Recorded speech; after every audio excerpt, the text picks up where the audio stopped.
This is the California State Senate.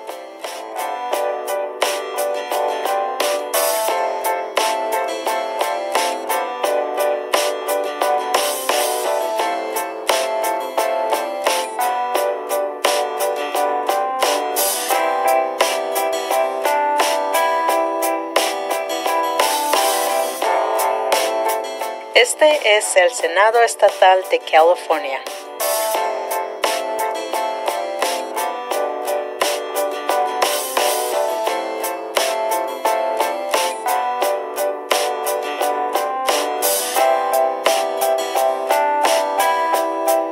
This is the California State Senate.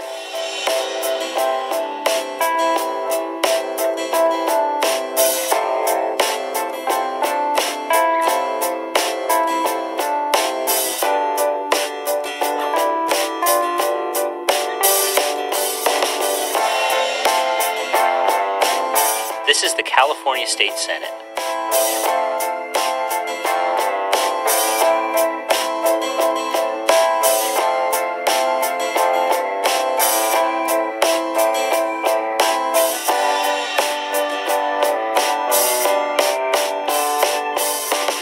This is the California State Senate.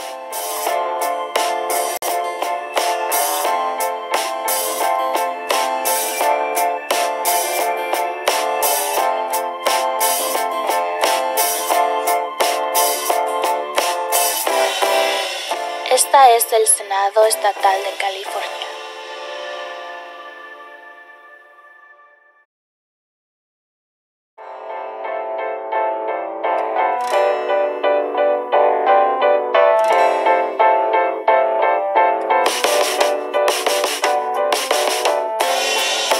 This is the California State Senate.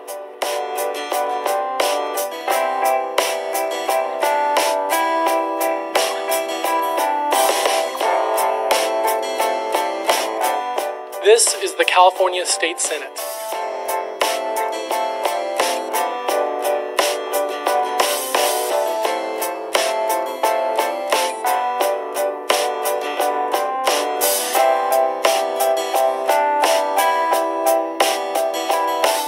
This is the California State Senate.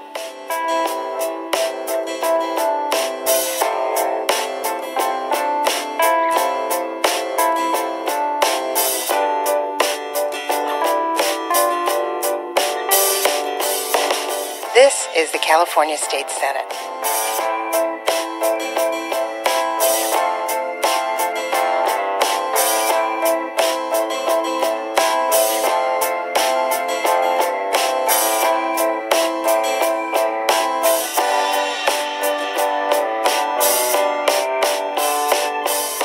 This is the California State Senate.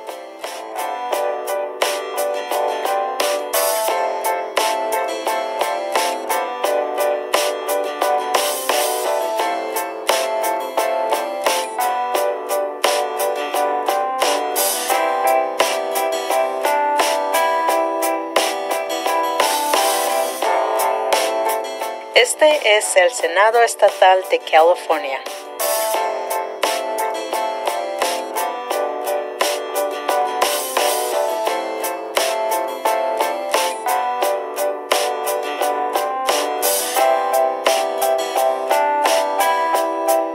This is the California State Senate.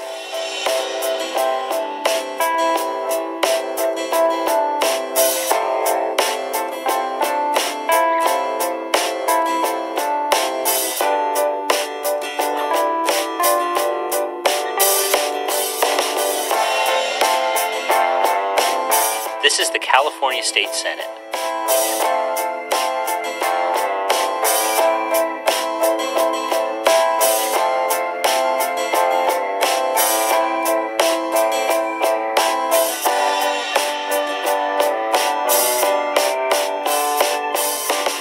This is the California State Senate.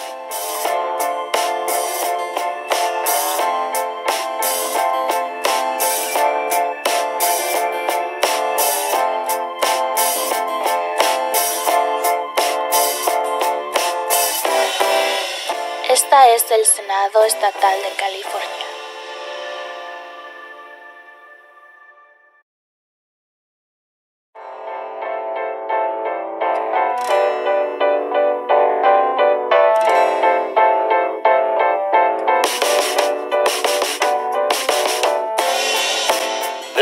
California State Senate.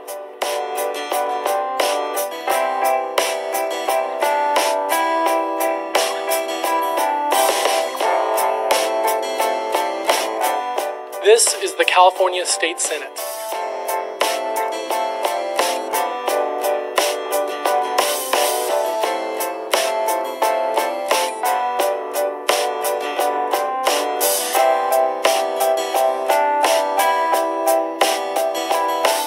This is the California State Senate.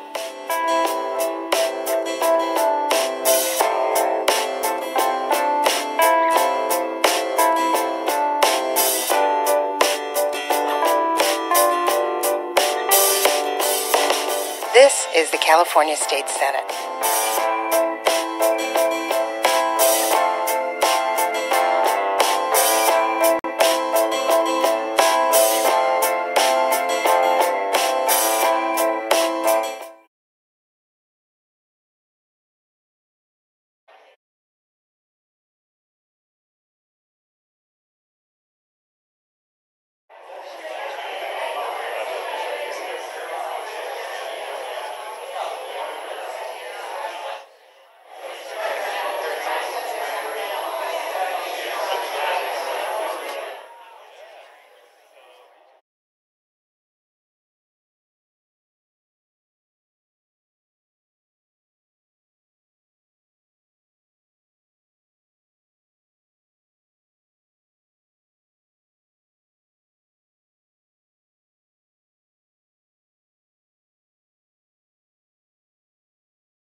Test 1, test 2, test 3.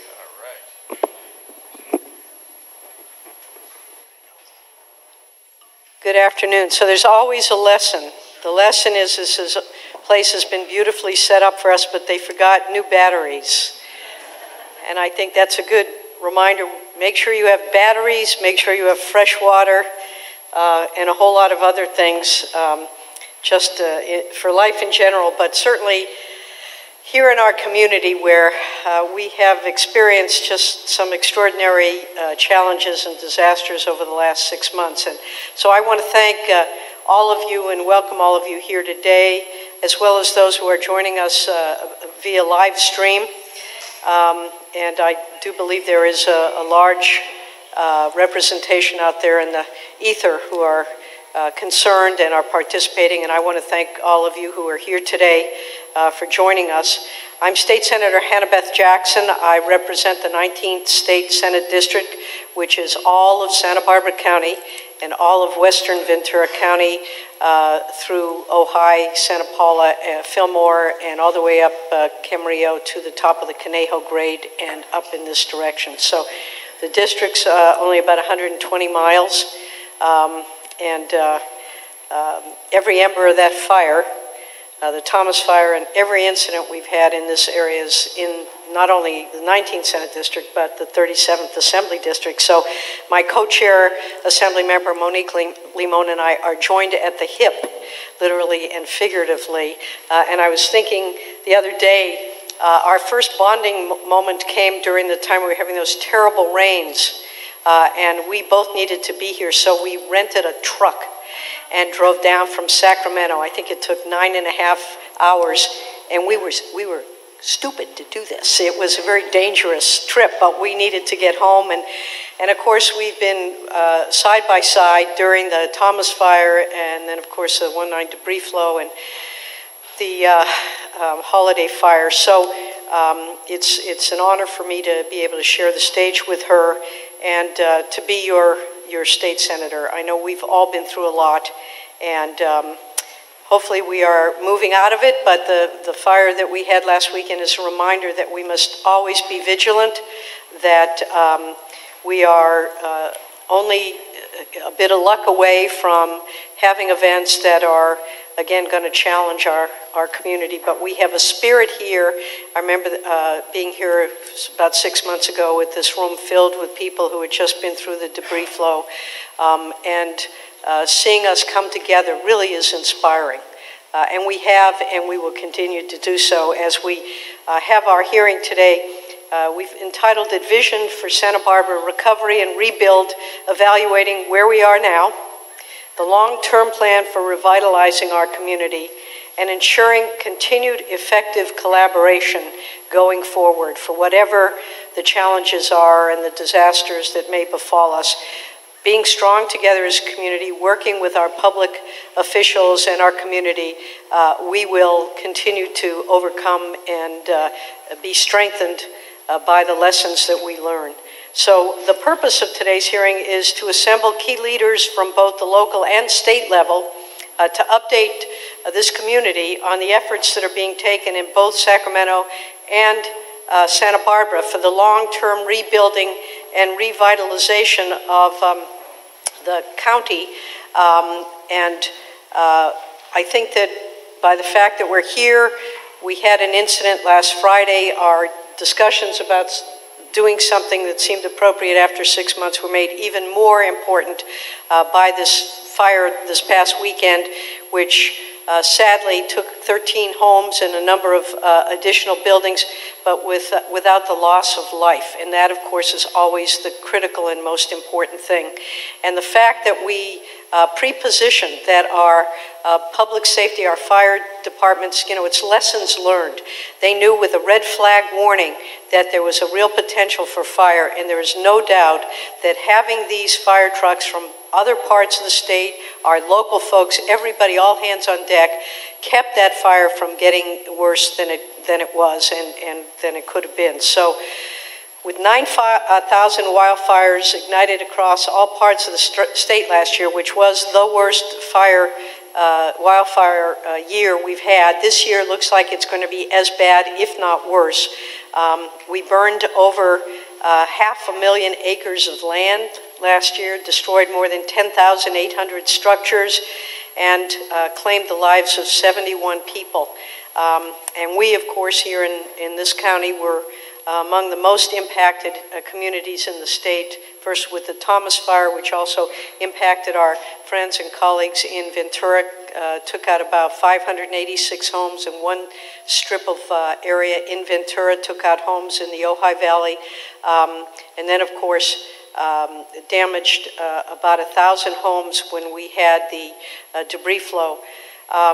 we've had our share of problems. So we're here today to talk about where we are in terms of that rebuild, our resiliency, what we're going to do going forward. The county has been gracious enough to give us their time to be here, and the state. We also have a number of people representing the state who are with us. You know, the frequency of these natural disasters reflects what Governor Brown and others have been talking about as the new normal. Climate change is real. And the fact that we have gone through years of drought, that our weather events have been so much more dramatic, whether it's here in California or through around the country or world.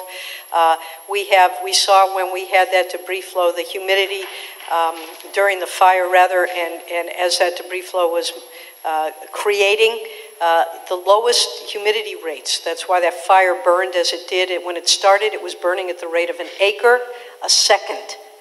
Think about that, an acre a second. And the night of the debris flow, because we had pre-positioned so many of our public safety people, 900 people were saved the night of the debris flow. So we lost 23. There were 900 other people who were saved because of the work that was done in anticipation of this potential problem. We have to maintain that vigilance, and I am confident that with your help, with the help of the experts who are here, and good government, and that really is, this is government at its finest, people coming together, recognizing the challenges that we have, and working together to make sure we are as protected as we possibly can. And finally, Assemblymember Limon and I, after we hear from both our local community where we are, and has everyone picked up an agenda so that you at least here know where we're going to start, and perhaps the Assemblymember will remind everyone who is at home and not able to follow with the agenda, who are all going to be speaking. At the end, Assemblymember Limon and I are going to follow up with legislative update on the work that we have been doing and the budget efforts. You know, part of the challenge when you start rebuilding is where's the money?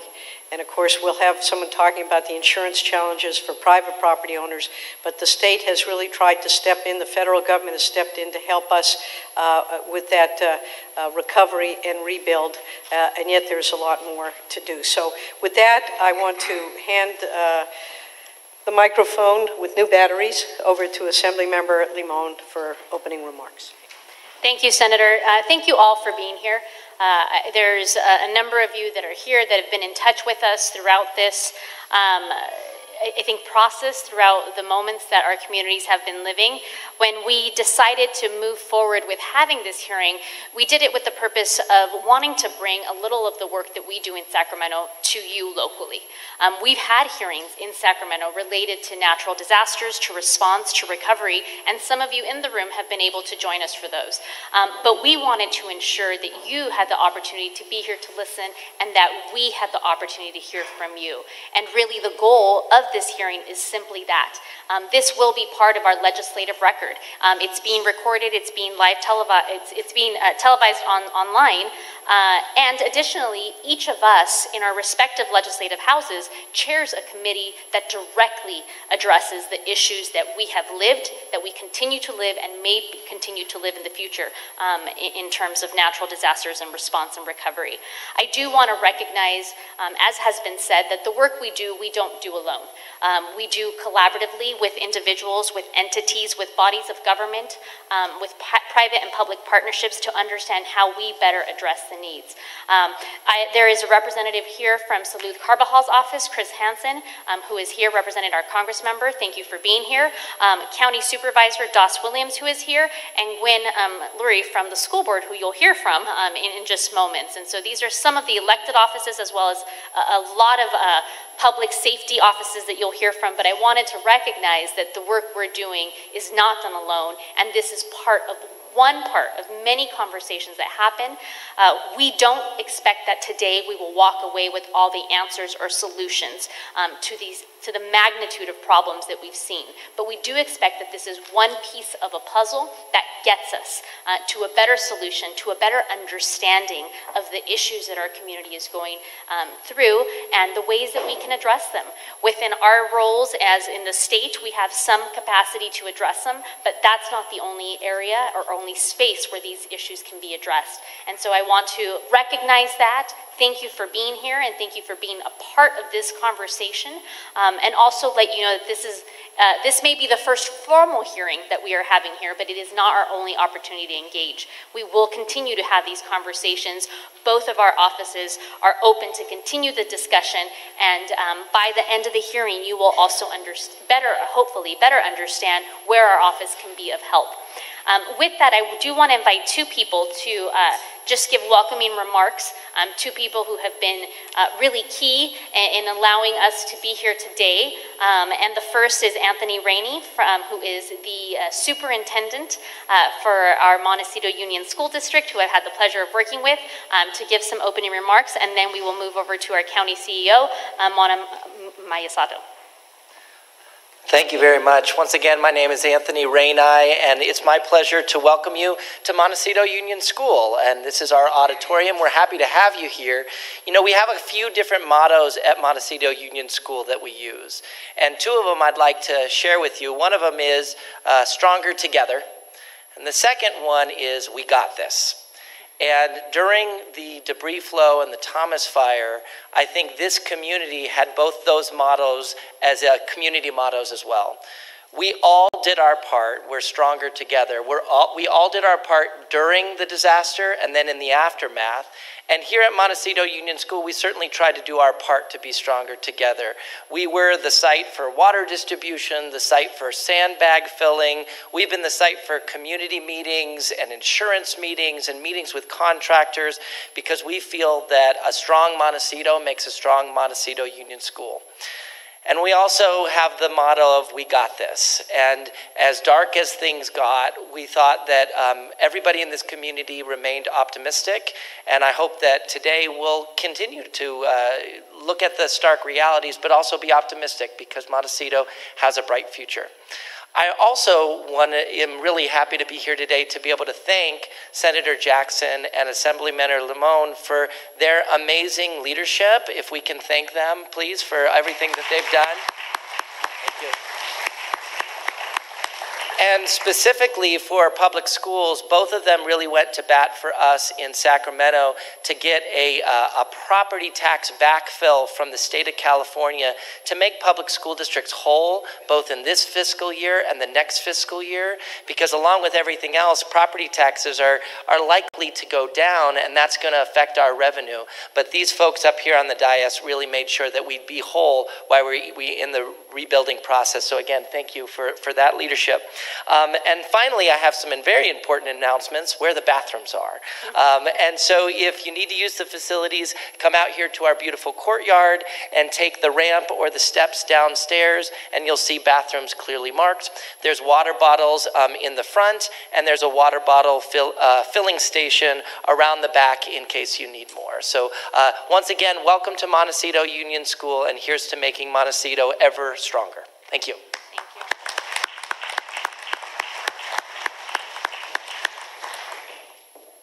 Good afternoon, everyone. I'm Mona Miyasato, the County Executive Officer for the County of Santa Barbara, and again, welcome. And I also want to thank Assemblymember Lamoureux and Senator Jackson.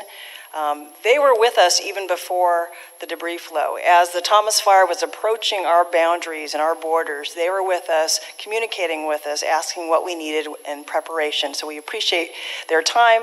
They were continuing to lend their assistance and their staff's assistance to us throughout the whole period. And many people don't know that they were actually with us almost daily, either in person or on the phone in our EOC during that time, as was our first district supervisor, Doss Williams, and members of Congressman Carvalho's staff. And they were with us on the phone or in person every day in the weeks that followed and the days that followed to help us and make sure that we were getting what we were needed. And I have proof of that because I have not lost the 5 pounds I gained from all the donuts they brought in every single time they came in. So thank you for that. What you're going to hear today is our approach, the Montecito way of recovery. And all disasters are local. And I think what this has shown us is that this has really been an experience of neighbors working with neighbors. and residents working with county government. And we know we can't do it alone. And we've relied on and continue to rely on the smarts and the skills and the vigor and the energy of Montecito residents, philanthropists, and nonprofits to make all of this recovery work for all of us.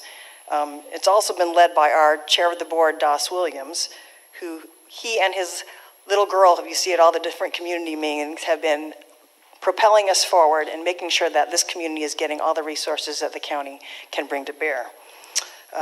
What you're going to hear on our disaster recovery plan that's going to be presented to you by Matt Pontes, my assistant county executive officer, who I've dedicated to the recovery effort for the last 6 months and will continue, is about our plan, which emphasizes resiliency and understanding the uniqueness of Montecito. The plan's focus is on the fundamental things that county government can do and can bring to bear within our purview that we can actually catalyze. And it contains an array of actions that Matt will discuss, but it's basically focused on how to reduce future risks, how do we prepare for the next disaster, and how can we enable residents to rebuild as quickly as possible. And some of you were at the meeting yesterday discussing the new FEMA maps. The County Board of Supervisors adopted this plan on June 5th unanimously, and our county recovery team meets every week to drive that plan and make sure we're meeting all those tasks and activities on time.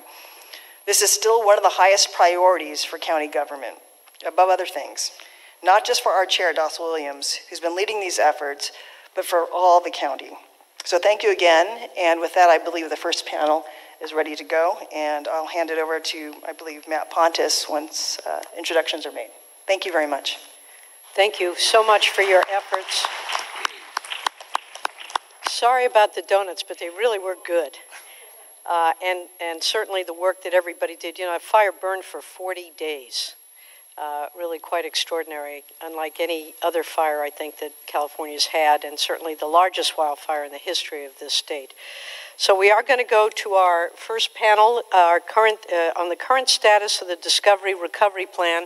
And for those at home who don't have the agenda, we're going to hear first from Matt Pontes, the Director of Recovery for Santa Barbara County, as Chief Executive Officer Miyasato mentioned. We're then going to hear from Gwyn Lurie, who is a representative of the Partnership for Resilient Communities in Montecito, which is a sort of a public-private partnership, a very interesting, I think, creative approach to trying to provide additional insight into ways that we can recover and go on.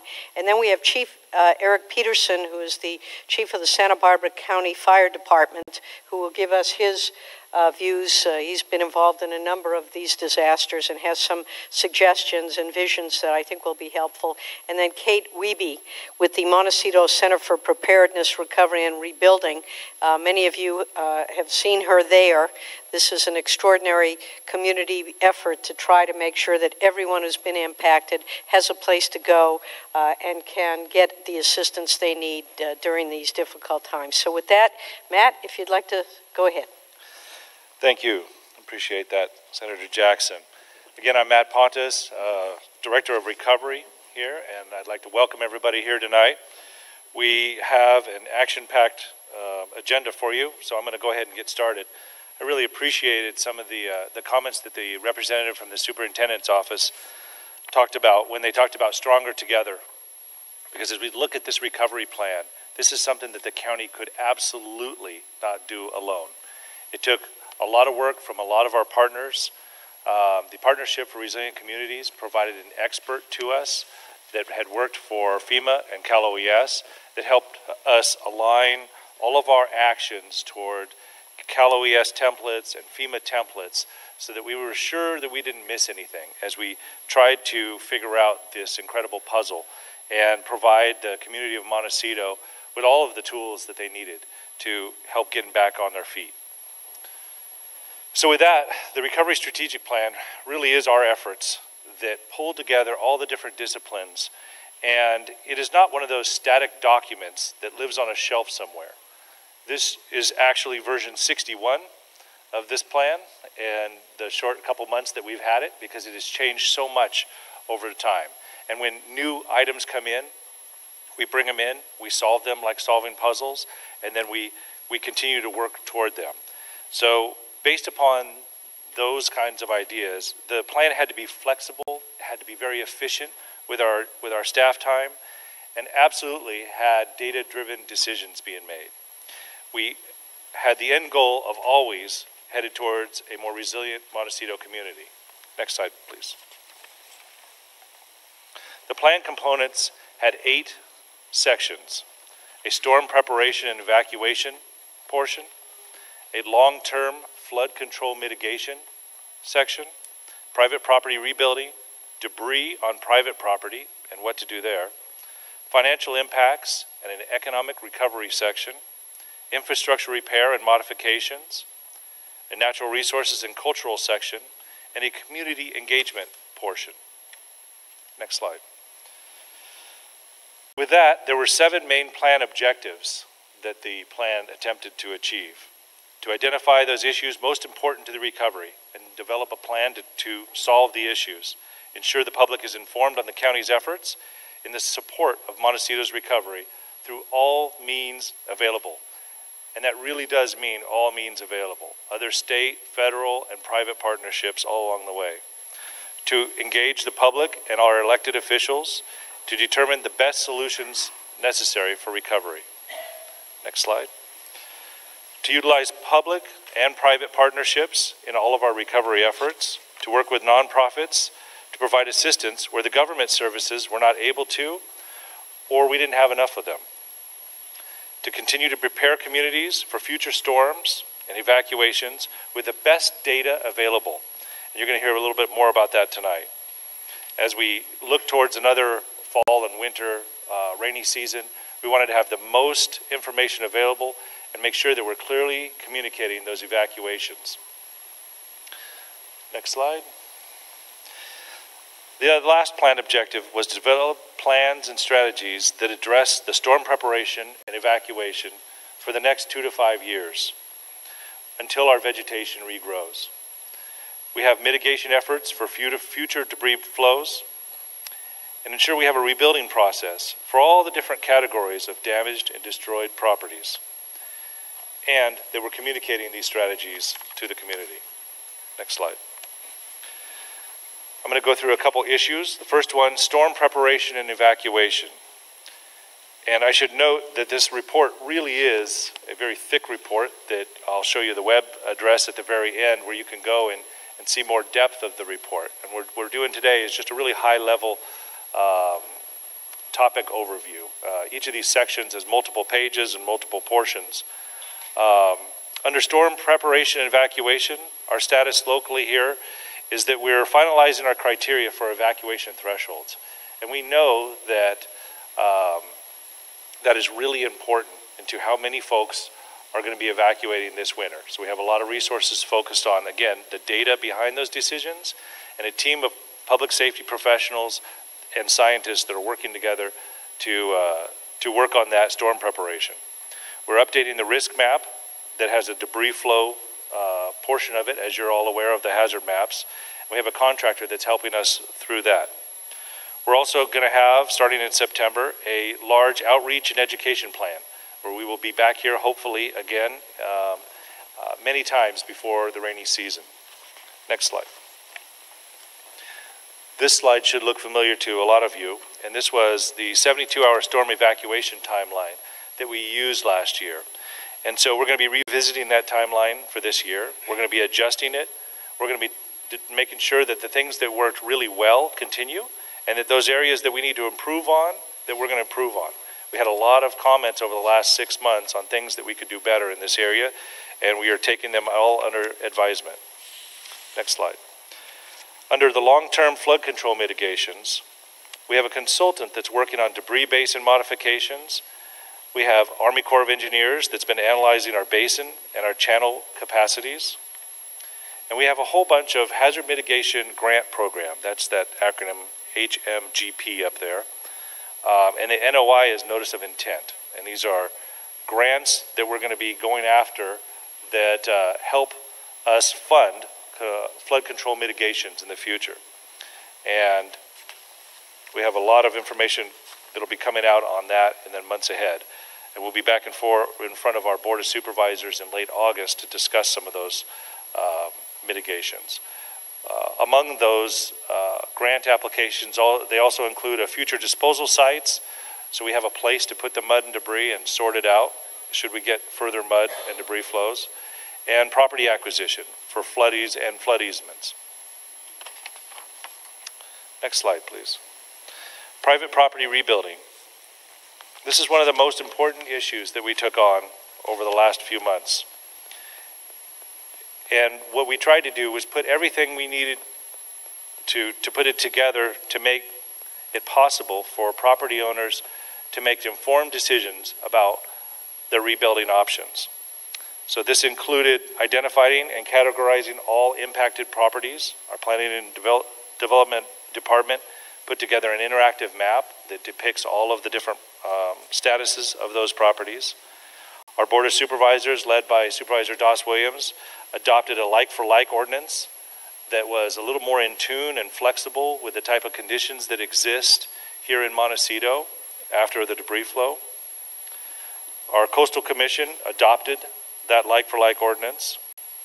Our Board of Supervisors adopted the FEMA map that we talked about last night here at the community meeting to help give folks a better understanding of the possibilities with flood based upon the current condition of the vegetation and the hills behind us here.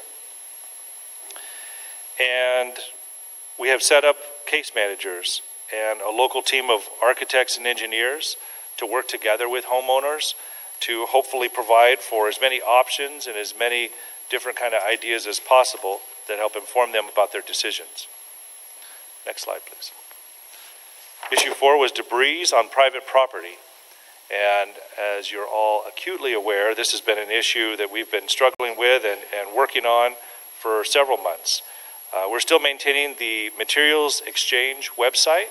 We've had a lot of really positive feedback on that, a lot of homeowners were using that and being able to remove boulders and rocks and soil from that. Our household waste, household hazardous waste pickups, we have completed 2 of those in the community that remove those items from the areas that were hazardous in nature. We have ongoing work to try and secure disposal sites so that we can quickly move and debris should we get future storm events.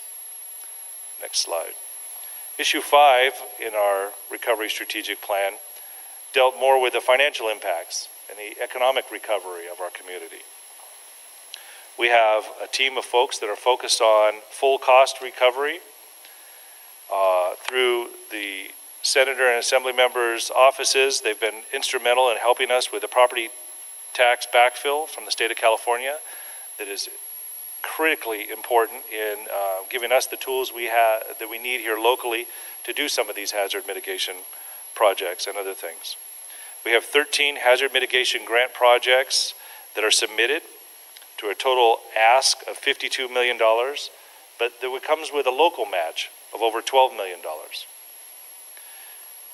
We have state and federal level coordination of several different kind of matching funds that we're working through right now. And we have long-term funding sources needed for the capital and the maintenance. We have a flood control district, and certainly this event has overwhelmed that district, but we've got some ideas and some other CDBG, community development block grants, and other tools that we're hoping that we can use and leverage some of our other resources with.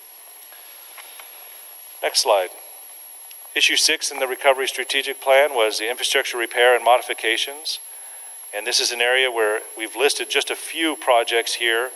Most of the projects that we've been working on are bridge improvements and culverts and drainage facilities to improve those to not only build back what was destroyed during the one-night event, but also enhance them so that they can be more effective should we get additional debris flow and high-intensity rains.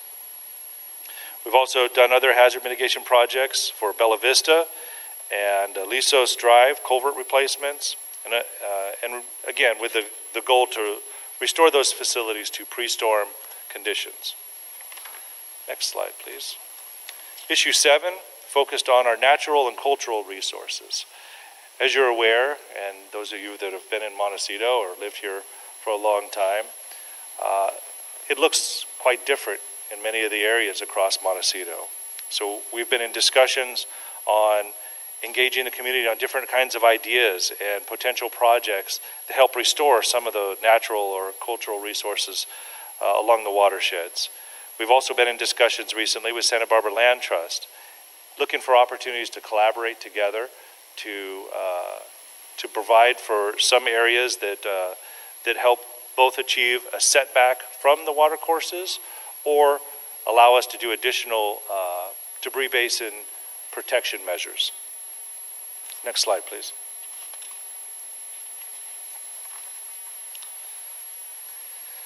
This chapter focused on our community engagement.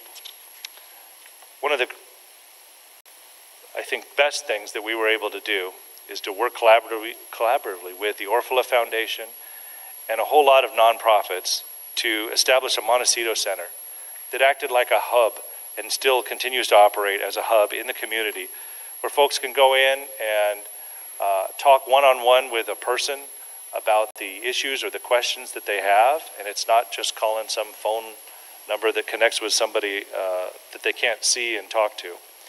This Montecito Center has facilitated a lot of outreach to a lot of impacted residents, and we've also engaged the philanthropic sector, and a lot of nonprofits, as you all are aware, have come together to really address all of the community's needs.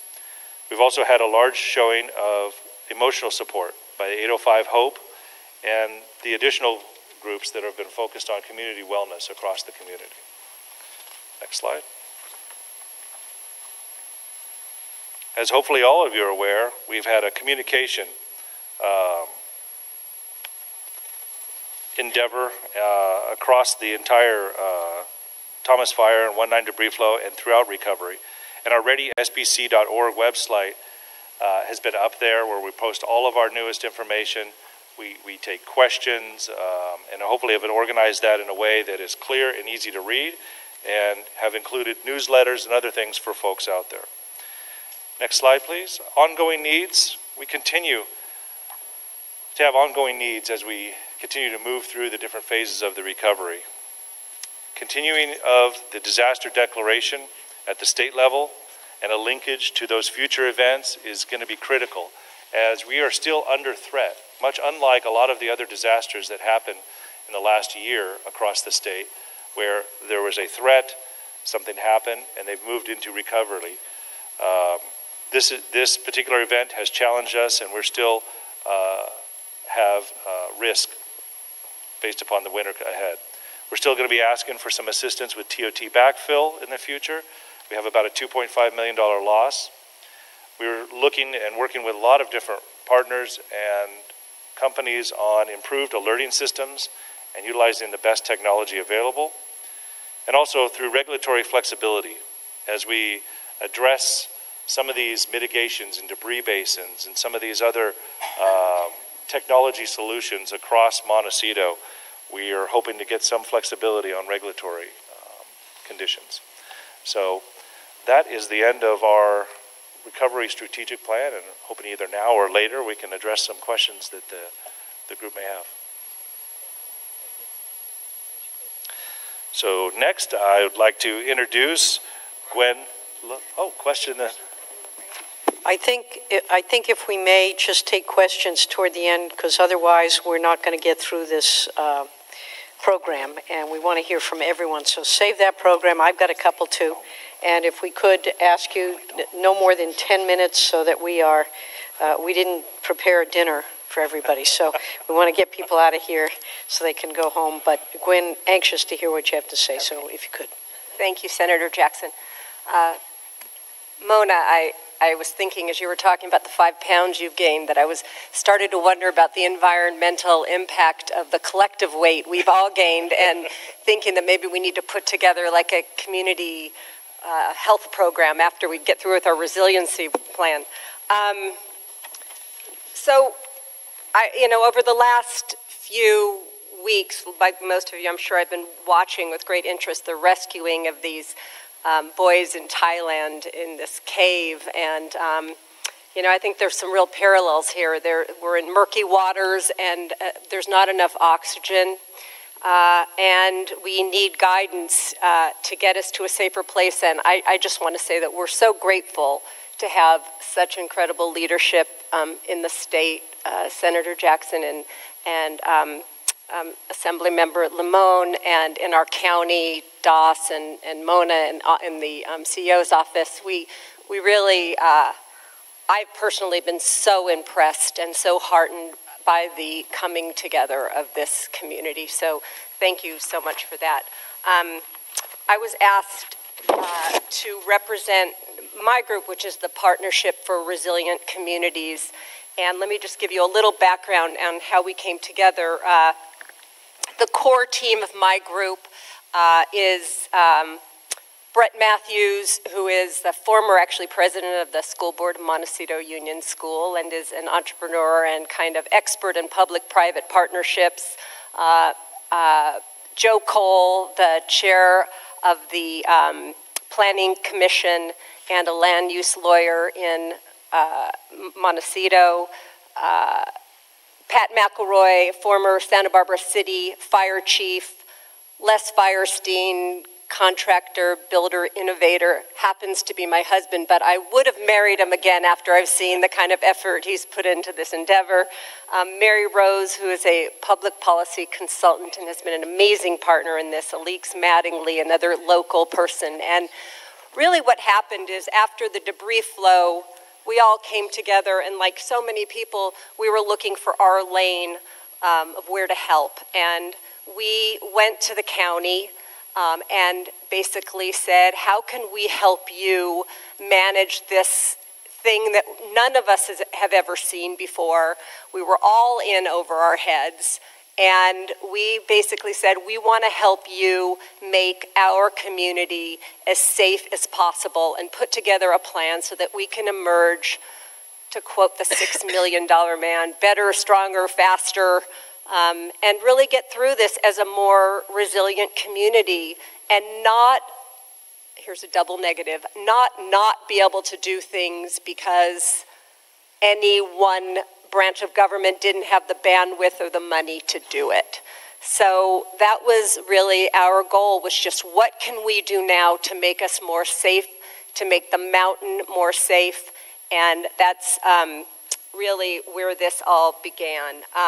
We started by engaging leaders, looking around, because we all know that as much as this was a new thing for our community, we're not the first community to experience a severe event that, you know, that has to do with wildland-urban interface. And so there are other people in Switzerland, in Washington State, in, you know, all over our country and the world, in Japan, who have gone through these sorts of things, and there are experts out there, including local experts at the Bren School, you know, geologists and people who have been thinking about these things forever, and who really had important information to teach us about technology that's out there and things that we can do now. We engaged immediately James Lee Witt, who is the former head of FEMA, and previously worked with the local partnership that built the county's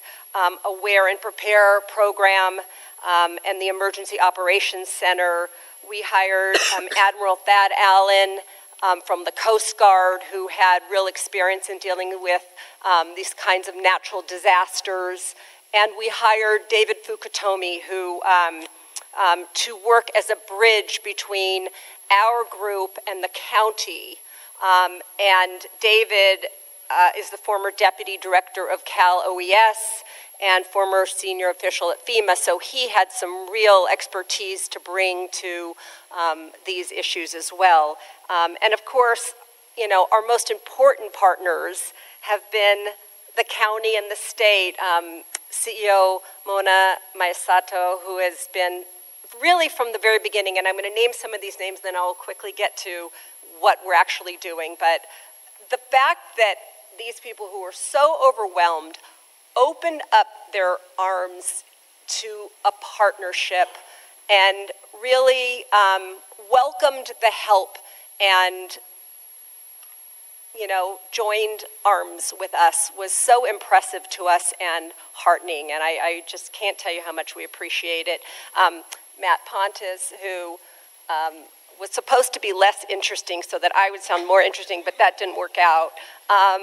Senator Jackson, Assemblywoman Lamone, both of these leaders, state leaders, and their staffs have been, from day one, we're saying, what are you thinking, like out there, open to ideas, wanted to do everything they could to support this community, and that's been amazing. Supervisor Williams, who has, I know, lost so much sleep from the day this happened, wanting to be there for this community and wanting to, solve a problem that seemed unsolvable. So, that's been incredible. The Montecito Association, Bob Hazard's writing on this issue for the Montecito Journal has been so helpful to all of us. Superintendent Rainey, you have opened the school in a way that I know we're also grateful for. Great support from FEMA, all of this. And so really, our partnership, let me just tell you sort of some of the things that we're looking at that we've been discussing with the county and trying to do, because really we want to get some mitigation up on the mountain before, December, before the next rains, because that's what we're all concerned about. We're all concerned about, temporary solutions before the natural regrowth can happen on the mountain. And some of the technologies that we're looking at are monitors that can give us real-time data about things that are happening up on the mountain. One of the technologies that seem to be used around the world often and most effectively are debris nets that I happened to be in Switzerland for a conference in June and saw them all over the mountains in Switzerland, and they actually have saved lots of property and lots of lives around the world. So we're looking at doing temporary netting that is environmentally vetted, that has been, as I said, used all over the world, and hopefully the first canyon we'll be able to put that in is the Buena Vista Canyon, because that canyon does not have a debris basin at the bottom of it. So we're hoping to be able to get this done. And again, the county and the state has been so working with us hand in hand and trying to do everything they can to get sort of emergency stays on, certain approvals we would have to get to do this in a more permanent way, or if we had eternal time to get it done. The other things we're looking at is trying to help the county enhance the existing debris basin network that we have to help accelerate regrowth. And ultimately, what we all know is that the entire problem is a water problem. And I know all of Montecito is very focused on really wanting to solve, or all of the state of California, but certainly Montecito is very focused on how to solve this problem. And there are many things that we're looking at doing to facilitate better ongoing hydration of the mountain. Certainly if pot growers could do it, we can do it. So that, that involves better water catchment, irrigation, innovative ways to get water on the mountain, like things like dew harvesting and atmospheric water and other things that we're just considering, because we sort of feel like we are limited only by the boundaries of our imagination and our imaginations and the partnerships that we're able to form. And one of the groups that I didn't mention who have been so incredibly, well, we all know how amazing the firefighters and law enforcement in Santa Barbara County have been, just unbelievable heroes in this whole thing, and have really stepped outside of, I think everyone stepped outside of their comfort zone and have sort of come to the table to have the bigger conversations about how everything impacts everything else. And so we're so grateful to have such amazing leadership on that front. And I think I will leave it there, except to say that, the habitat, in terms of the state, and we appreciate not just everyone's talked about the backfill, and I know we're sitting in this auditorium and our school district appreciates so much the backfill, but the economic implications we know are going to be more than a year. And so we're really hoping to find longer-term solutions as the mountain heals and our economy heals. So thank you for the opportunity to be here today. And we do have sort of a brochure at the back about what we're doing, and we're setting up a website to sort of continue to update with ongoing technologies we're looking at and projects we're endeavoring to pursue. And we're also doing this with the help of some very generous people in this community who have written some very generous checks to fund what we're trying to do. So that's kind of the private piece of this partnership is, we're trying to pull our personal weight in getting us to higher ground. Thank you. Thank you. Thank you, Gwen. And I suspect if people have some good ideas that Gwen, your folks are receptive. If somebody has a suggestion that you might be interested in considering, they should contact you on that as well. Yeah, I'm sorry. I'm just going to keep. We're beyond being receptive. I named the kind of 5 or 6 core members of this group, but we have had so much input from members of this community. The resources that we have more than anything in this community are human resources, and it is unbelievable the expertise and the creative and strategic thinking that is going on in this community and the people who have come together to sit with us and help us think these things through. And I think I mentioned the Montecito Association is one of the groups that's been so supportive of the work we're doing and wanting to link arms with us. And so yes, absolutely, we are beyond open to input. Yeah, thank you. Thank you. Chief? Well, thank you. I appreciate being here. Appreciate the invitation. I've also gained a lot of weight during this whole thing. If it's any consolation. I wanted to talk about some things that are working in our favor during this whole endeavor, some challenges we're having moving forward, we're going to continue to have to some degree, and a to-do list. I'll start with the things working in our favor. I've worked in this organization, I've lived in town my whole life, and I've never seen the fire departments in this op area get along the way they get along right now. Our coordination and communication with each other, the relationships that we have with each other, honestly has never been better than it is right now. And I think some of that is because of the personalities that are involved. A lot of it is because of the challenges that we've all had to face together and the experiences we've gained. But that is I think part of it too is Pat McElroy is here. He was this old recently retired city fire chief. We used to attend bar together. That might have something to do with it. But we have a really good unified group of fire chiefs and fire departments here in this county right now. Public-private partnerships. This partnership for resilient communities is really just an incredible example and very unique to our county. The public sector and the private sector working together and helping each other out, it's a really encouraging sign when you see things like that just springing up out of nowhere, and I find that to be extremely encouraging. Quick government solutions. Let's face it, government typically is not particularly nimble. We have really nice examples recently of the government acting quickly to make real differences in the field and on the ground. Senator Jackson's recent effort and Assemblymember Lamoureux's recent effort to lobby the governor to add additional monies for the pre-positioning of fire and EMS resources in front of predicted weather events made a major impact on this holiday fire that we recently had just last weekend. We were actually the first we were the first fire where these funds were utilized in this unique fashion, and we met the thresholds that were set down by CAL FIRE.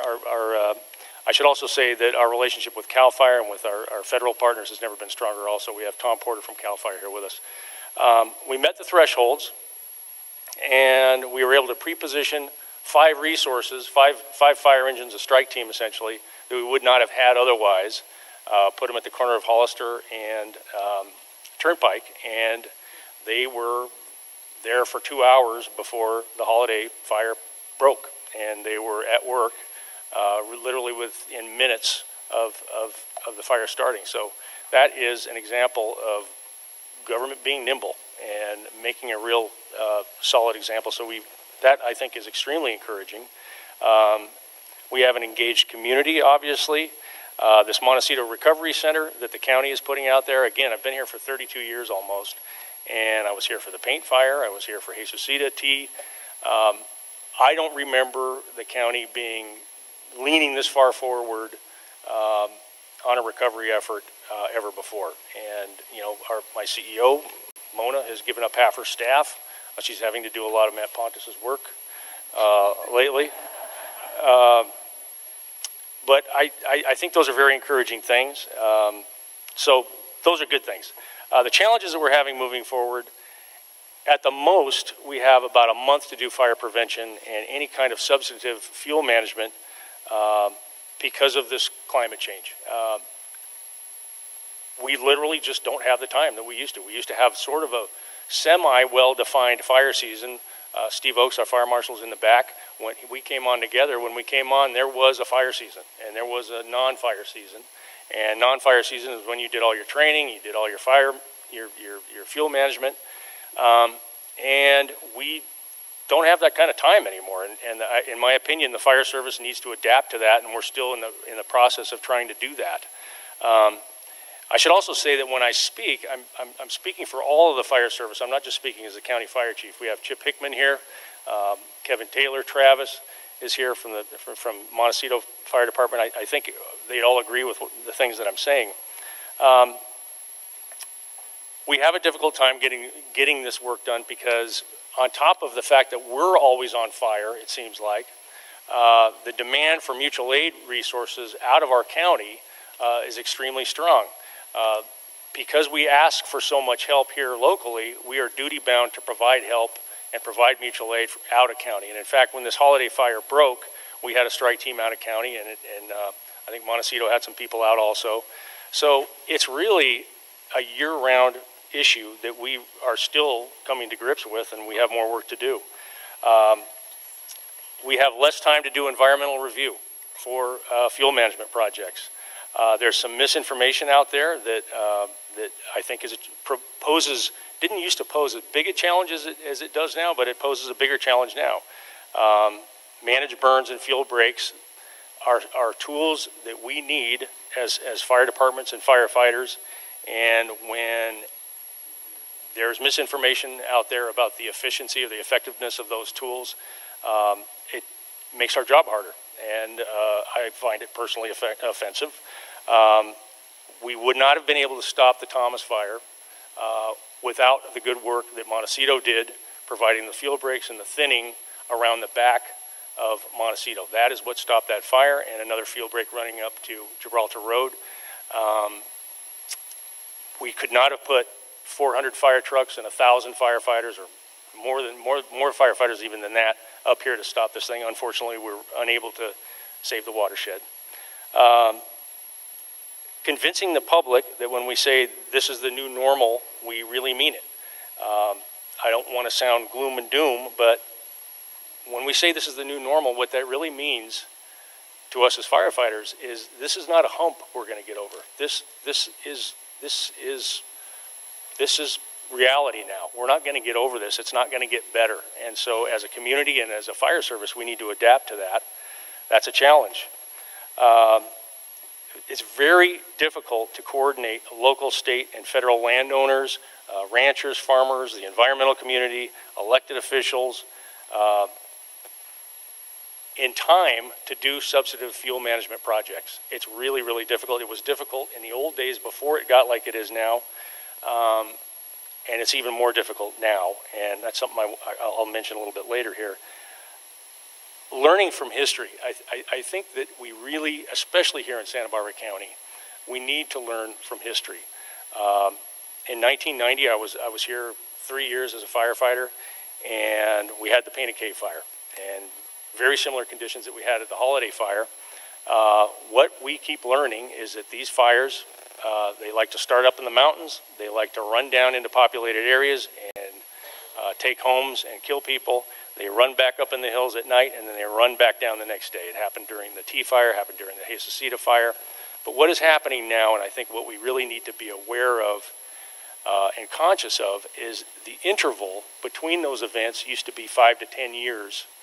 Now, if we get weather, generally speaking, we're going to get a fire.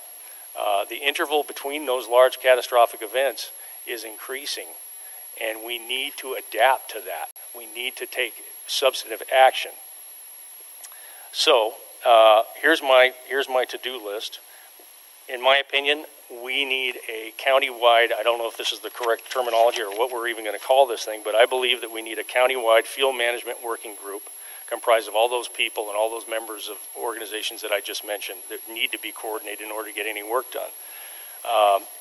We need to get those people, the environmental community, elected officials, state, federal, and local fire agencies, and we need to get a plan together, with the priority being we need a front country fuel break in this town. We need to put some form of a fuel break that runs from the good work that Montecito already did all the way out to behind Goleta. It can take the form of actual fuels removed either through hand crews, goats, mechanical means, or it can take the form of agriculture.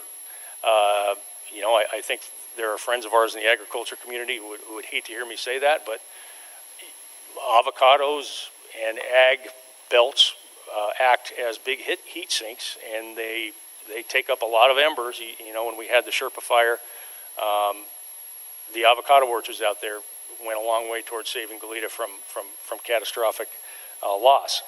So we need to connect the dots in the front country, or we are just going to be, in my opinion, faced with this problem over and over again. It's a heavy lift. There's a lot of assets. There's a lot of apple carts that will be upset in the process. But I think until we do something on that scale, we are going to continue to see these problems. And then finally, I have to throw this in there. We need to unify our dispatch services in this county. Right now in this county, we have 5 dispatch centers. It's not unified. We respond on, most of the time, different frequencies. It creates problems for us on small-scale emergencies and particularly in large-scale emergencies. During the debris flow and during the Thomas fire, we had difficulties because we were not responding on the same frequency oftentimes. Our mobile data computers on our fire trucks weren't saying the same thing. So the situational awareness that responding resources had going into these large incidents was not as good as it could have been, and it's a problem. We are far too forward-thinking of a county and of a community to have an ununified dispatching environment. It's something we absolutely need to fix. I'm working with my CEO, Mona Miyasato. Dos Williams just left. They're aware of the problem. We're looking at active solutions. Matt Pontes is part of the team. But that's a big one on the to-do list, facing these major catastrophes as we move forward. Thank you. Thank you, Chief. We've written it down, both of us, so thank you.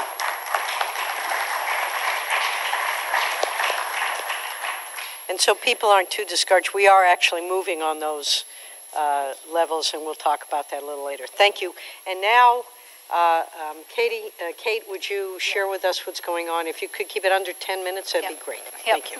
All right, I'm Kate Wiebe. I am the director of the Institute for Collective Trauma and Growth, and we have been working for 6 years now in disasters and long-term recovery efforts around the country, and we happen to be based here, and so we're immediately responsive and created a local project that we're calling the Riviera Care Center, and we set up offices in the Montecito Center. And I also serve as the long-term recovery group chair. And so in that role, I've been working very closely with Ben Romo and other county representatives, especially as we've seen how helpful and successful the Montecito Center has been. This collaborative effort has really, and the hub that Matt talked about has really helped to create kind of a one-stop shop that people could go to for the wide range of needs that are part of the long-term recovery effort. And so this collaboration is not going to end anytime soon. It will be together at least through the next evacuation season, so at least through March. And we have started conversations about the possibility of remaining in the same location as we are right now. And so if that changes at all, we will for sure update the public as soon as possible. And right now, some of the reason that we are forecasting that way is because while the Montecito Center was effective immediately, everyone processes trauma and goes through their own sense of disaster at their own pace. And so while many people sought out resources right away, there are people who are just starting to come to seek out services right now. They're just starting to realize that maybe they weren't as insured as they thought they were, or their rebuilding efforts are costing way more than they thought. They're just starting to feel some of the impact of the emotional and spiritual and psychological impacts. They are just starting to recognize some of the longer-term impacts on their businesses, and so we have services at the Montecito Center to address that wide range of needs. Great. Well, thank you very much. And again, we'll have questions at the end. If we could call up our second panel now. Thank you, folks. You really have done an amazing job. Let's give them a round of applause. And so our next panel is Eric Lamoureux with the Cal OES, that's the Office of Emergency Services, who have been sort of helping to coordinate these efforts from the state level, providing money and resources and leadership. And then I'm going to pass this back to my colleague to identify the next members. We also have Chief Tom Porter, who is here joining us from the Southern Region. He's a Southern Region Chief for CAL FIRE, who we've worked very closely with, as well as Dave Edwards he's Bureau Chief of the Claims Service Bureau in the Consumer Service Division for California's Department of Insurance.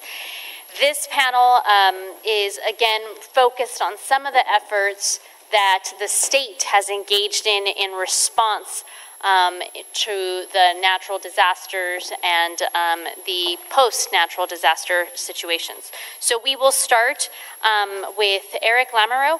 I do want to note that we do have someone who's keeping time in case you need any suggestions, who's sitting here in the front row, and will flag just kind of the minute warnings for us. So please. Well, thank you very much, some of the members, Senator, for having us here today. I'm going to kind of build upon some comments that have already been made. There's some areas that have been touched on where through the legislative action and the governor's action, we've got funding to support our programs ahead of events. Sorry about that. Is that better? Yeah. So I want to reinforce some of the points that have been made in terms of some of the funding that's been provided by the legislature and the governor to support resource deployments ahead of events, as well as to look at hazard mitigation. We've certainly, at the Governor's Office of Emergency Services, learned a tremendous amount through the events of 2017. Obviously here, first and foremost, is the Thomas Fire and the 1/9 debris flow. But unfortunately, across California, 2017 was a really catastrophic year, from the significant flooding events we had throughout California at the beginning of the year, our crisis at the Lake Oroville facility, and then bookending with the events throughout October, December, and into January. From October through December, unfortunately, throughout California, we lost 11,000 homes and businesses throughout all of these events. And as Senator Jackson highlighted earlier, a tremendous and unacceptable loss of life across those vents. Locally, we have continued to remain engaged here in Santa Barbara and Ventura counties and throughout this region in supporting the significant debris removal operations. Here in Santa Barbara County, overseeing the U.S. Army Corps of Engineers programs to clear our channels and our basins. Down in Ventura County, cleaning up the debris from 700 homes that were lost during the Thomas Fire. You know, what we've realized is there's tremendous success based upon the partnerships of local, state, and federal partners and the leadership of local officials both during response and into recovery here in Santa Barbara has been tremendous. Our team has been engaged on both the disaster response and recovery here at the Santa Barbara EOC and working with Matt and his recovery team, and will continue to.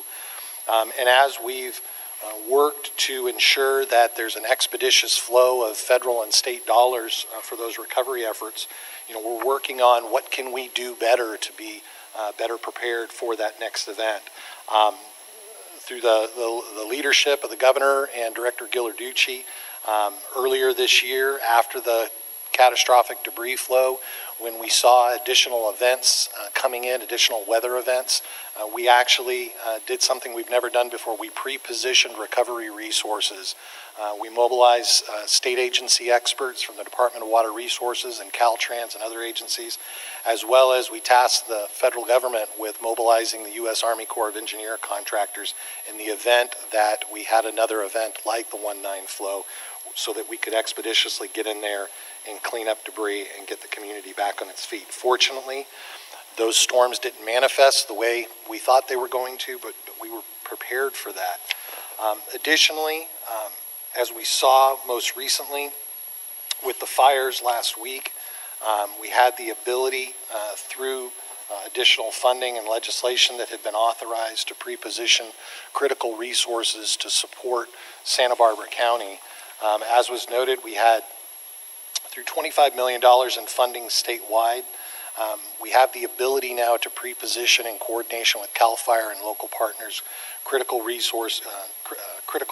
firefighting response resources, as well as other emergency management resources to be prepared when we've got events that meet the critical weather and other threshold factors that are considered. We had 5 of Cal OES's engines here in Santa Barbara, and as the chief noted, those engines were first on the holiday fire. At the same time, we had 6 local government strike teams pre-positioned in Los Angeles. Some of those engines ended up getting deployed on additional response up here, and because of the funding that was available in the program that's in place, we were able to backfill those in the event that a significant fire had broken in Los Angeles during that time. We were also fortunate during the holiday fire to get a federal fire management assistance grant. It's probably the fastest approval I've ever seen for a FEMA fire management assistance grant, and I attribute part of that to the fact that it all happened about 2 o'clock in the morning. But we were very fortunate to be able to get the federal government's approval on that. While we've been working on the fire side to be fast to need in being ahead of events, we also continue to work on developing standards at the state level. I know there's legislation that's being considered. We're trying to be ahead of that by developing standards that can coincide with whatever legislation gets passed. We've formed a committee that's developed draft recommendations that are currently under review that will establish a standard, a minimum, a base level for all alert and warning throughout California that we can use as a model to especially help jurisdictions that aren't as robust in terms of alert and warning as Santa Barbara and Ventura are. So a lot of lessons are being learned and best practices being utilized that we've been seeing down here. The final area that I'll touch on that Matt touched on earlier is the state hazard mitigation grant funding. There's a program after every major presidential disaster where 20% of the overall cost of that disaster gets applied to additional funding that's allocated to the state to provide funding grants to local governments to take steps to mitigate future losses and future disasters. So although this funding is driven by fires, the grants themselves apply for flood mitigation, for fire mitigation, for earthquake mitigation. Across California, through the October disasters and the December disaster, we have $371 million. Here in Santa Barbara County, there have been 59 what's called notice of interest that have been submitted to us. We've approved 50 of those, and the county's now working on many of those to submit applications to us. And so we'll continue to provide subject matter expertise to them as they work through that grant development process, and look forward to some of those actions being implemented, from flood mitigation measures that Matt touched on, to fire clearance efforts, and other flood control measures that'll greatly enhance the ability to reduce loss in a future event. So I thank you very much for allowing us to be here today. Thank you. Thank you.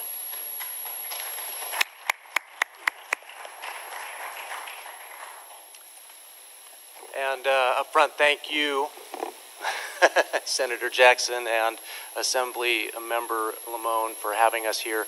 I think this could be the panel of we're from the state, we're here to help.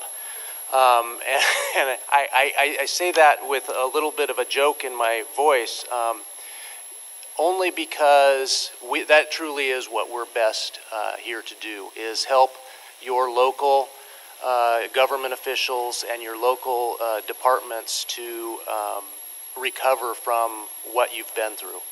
And I don't think it's lost on any of you that the frequency has increased dramatically here in the front country of Santa Barbara County. It's increased in your back country as well. You've had more fires in the last 5 years on average than you have in any period that long or that of that length in the past. So Santa Barbara is not unlike the rest of the state. As Senator Jackson mentioned, climate change is changing the fire environment. And in general, it can be said, no matter where you are in California, every acre can and will burn at some point. And we're just seeing more frequent and larger displays of that as we are. So with that, where are we with the new normal? The new normal is the normal. And so we are changing that vernacular within our department because new normal, that was good 2 years ago. This year and going forward, we're at a point where this is the normal. And the state has, through much of the effort of your officials up here on the stage, but also on the backs of you and the local elected officials, have made a astronomical investment in the future of the fire services in general in California. CAL FIRE for sure is working hard to meet the expectations of the funding that has been pushed in our direction through increasing the readiness of our fleet. We've increased some numbers of firefighting capable resources, both human and equipment. We're increasing our commitment to our environmental planner types who will be helping with our CEQA clearance for fuels reduction work and prescribed fire. And let me just give you some of the numbers so you can reference these going forward. And you can pull these out of the governor's executive order for forest management, but also some of the numbers of dollars that are coming out of the current budget. $16 million worth of replacement for equipment, vehicles that we've been sorely needing and behind on replacement of, so we'll be upgrading our fleet. $10 million in community-based fire prevention work. That's going to be coming directly down to the ground level and for communities to draw on through their local county fire and or CAL FIRE units to work on local-based. Again, this is for us to help you, help yourselves to become more resilient in protection of your communities from wildfire and other disasters. There are going to be 6 fuels management crews that the state is going to hire and have as a permanent piece of our arsenal. And they are not going to be fire-going crews. They're going to be trained to fire-going standards, and they will react if there's a fire locally. But their whole mission for those 6 crews is going to be fuels work. So that's something that we're going to be doing throughout the state, and where there's a critical need, we will move those crews into those areas and do those projects, and then respond accordingly and retract accordingly with regard to fires. Their last year's budget had $200 million worth of fuels management dollars that has now almost all been allocated to large-scale projects across California. We have been getting grant money for fuels project work in the hundreds of thousands to several $million per year, and targeting those to places where they have been needed. These are going in large chunks to large landscape level projects to do watershed level work. And so some of those funds will be coming to the local area here and will be touching every part of California. This year, an additional $160 million is going into the same program. So between last year and this year, $360+ million are going to fuels related work to help toward mitigating the forest health issues, but also the fuels issues around communities. The other parts of the executive order point toward increasing the pace and scale of work on the landscape to reduce fuels. We are currently doing an average of approximately 250,000 acres of project work across the state. We will be increasing that to approximately 500,000 acres. If you look at that as a whole, it's not enough on the entire statewide basis. But the federal government, Forest Service, and federal agencies are committing to an additional 500,000 acres. It's 1 million per year that we're looking at moving toward over the next several years. We're going to be doing more education and outreach and certifying more individuals and departments in the use of prescribed fire. We're going to be looking at the liability issue of that and figuring out ways that we can work toward shared liability in some fashion under a controlled setting, and streamlining the permitting process to get from a planned burn or project to the work being done on the ground. The governor enacted a tree mortality task force. Tree mortality task force that was last 3 years. That has morphed into the Forest Management Task Force. Forest Management Task Force is going to be working with all of the state agencies and our federal counterparts to do all of these things that I mentioned previously, but to collaboratively come to a point where we're speaking with one voice in moving toward more resilient forests and more resilient communities. And you've heard me say forest several times. Forest is what we have behind you.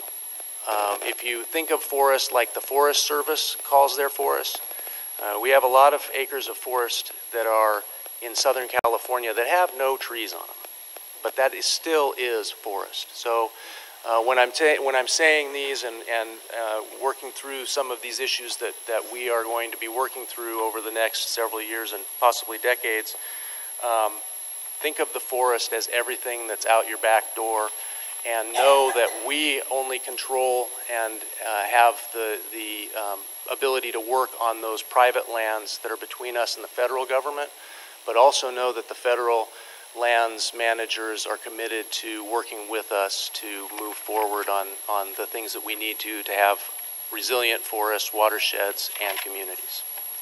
Thank you.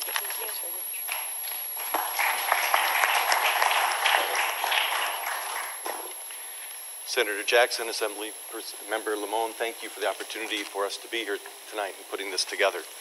My name is Dave Edwards. I'm the Chief of the Claim Services Bureau of the Department of Insurance. My team is responsible for assisting survivors with their insurance claims and disputes.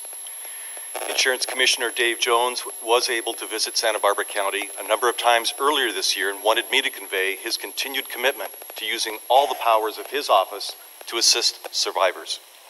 First, I'd like to provide the committee with updated insured loss claims data from the 2017 wildfires as well as the 2018 Montecito mudslide. From October and December 2017 wildfires in Northern and Southern California, more than 53,000 claims have been filed. 7,200 of these have been total loss claims. As of our most recent data, the total insured losses now exceed $12.5 billion. From the December 2017 Thomas Fire alone that impacted Santa Barbara and Ventura counties, more than 9,400 claims have been filed, and more than 700 of those were total loss claims. The Thomas Fire is now approaching $2 billion in insured losses. As you know, the Montecito mudslides caused significant property damage and tragic loss of life. More than 2,800 claims have been filed, with more than 150 of these being total loss claims, and the total insured losses from the mudslide now exceeds $650 million. Now, this data is from homeowners, commercial, and auto insurers in the private market. It does not include any claims that have been filed under the flood program. Now I'd like to provide a brief summary of what Commissioner Jones and the department have been doing since the onset of these terrible events. In the Northern and Southern California fires, Commissioner Jones and the department took a number of immediate steps to help affected residents and communities. He signed orders that cut through the red tape, allowing insurance companies to move more quickly to provide advance payments to help residents get the resources they need to start the recovery and rebuilding process. We mobilized our disaster response teams to provide service to wildfire survivors.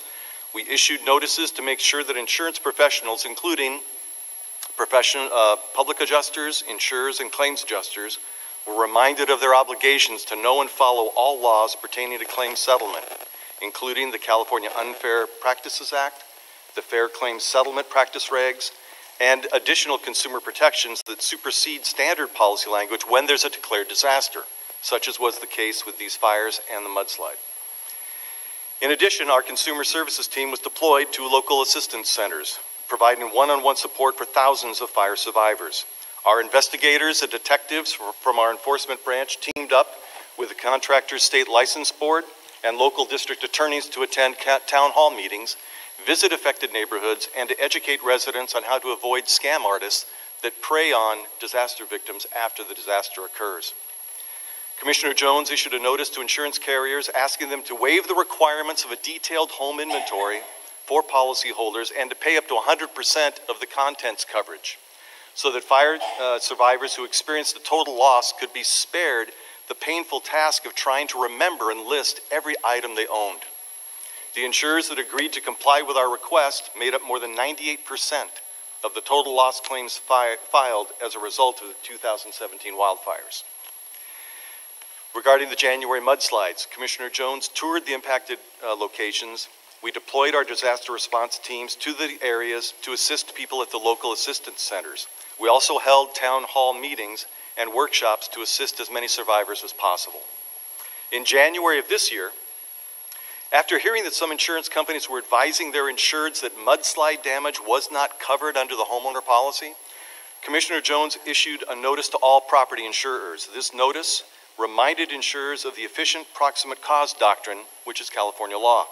Their duty was to cover damages from the recent mudslides and debris flows if it was determined that the Thomas Fire was the efficient proximate cause of the mudslides.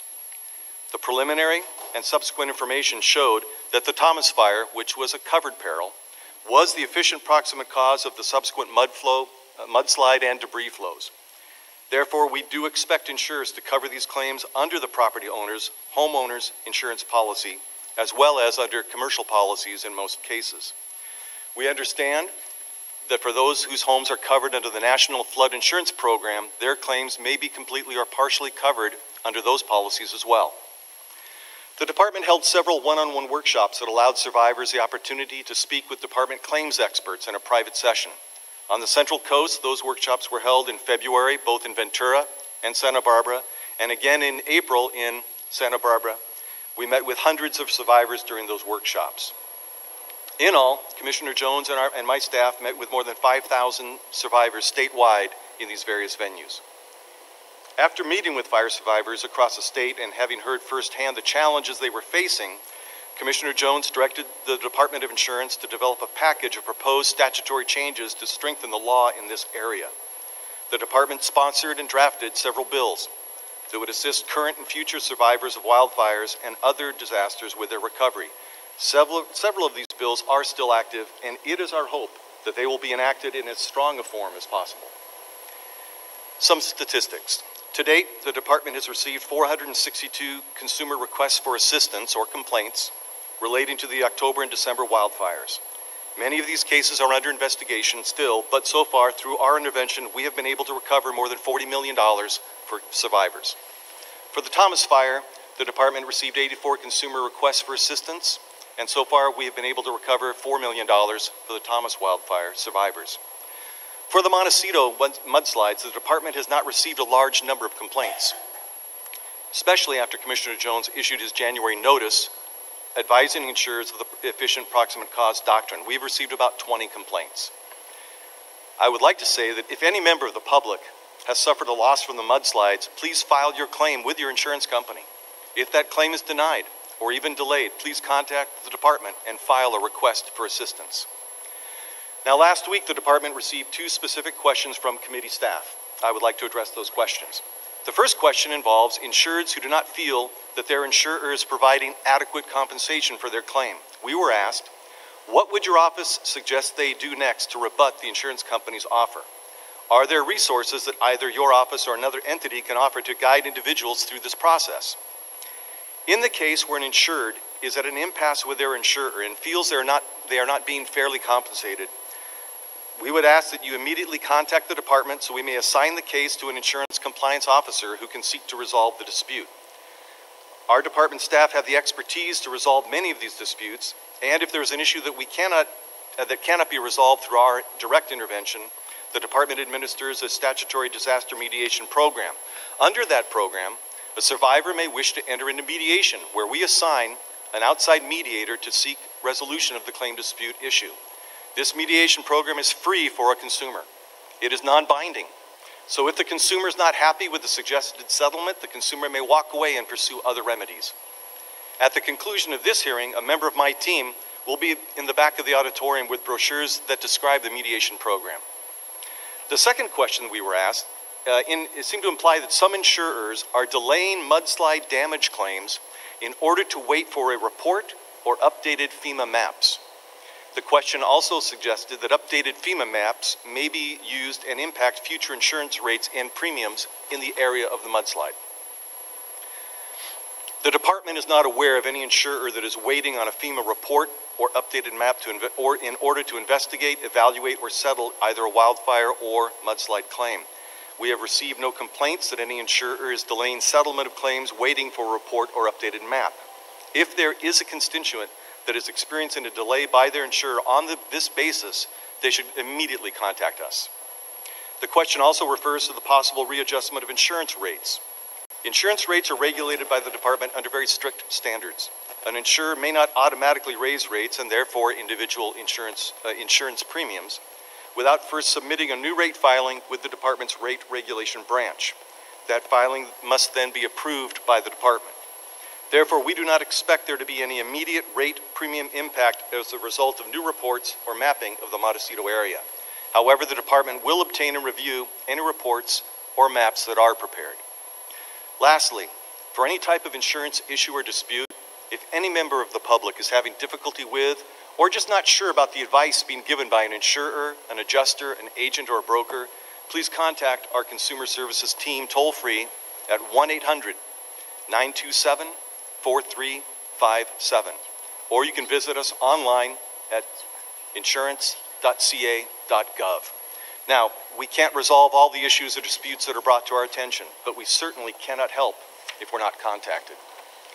This concludes my testimony. For any of those who would like the department to review their case, an officer of my team is in the back of the room afterwards to provide our request for assistance forms. Thank you. Well, thank you. Thank you. This has been helpful. The Senator and I are going to give a brief legislative update in terms of what each of us and what the state has been working on. And then following that, we will open it up for public comment. So I hope that you've all been taking notes and keeping your questions together. Sacramento has been particularly busy in response to the natural fires. The Senator and I have not only met with our colleagues that represent some of the most impacted areas in Northern California on a periodic basis to discuss a collective effort in terms of moving forward, but there have been many members in the legislature who have proposed a series of bills. We have a list, and for those of you who may want it, you can get it at the back of the room or in the front of the hall, with over 40 bills that were introduced in this legislative year that relate to natural disaster response and recovery. I think that some of our panelists in this last panel have alluded to the fact that some of those bills are still alive, some of those bills are no longer in play, and a few of those bills have been introduced by the both of us. We have been working together on the bills that we're moving forward. One of the bills that I authored and have the Senator as a co-author is an Office of Emergency Service Translation bill.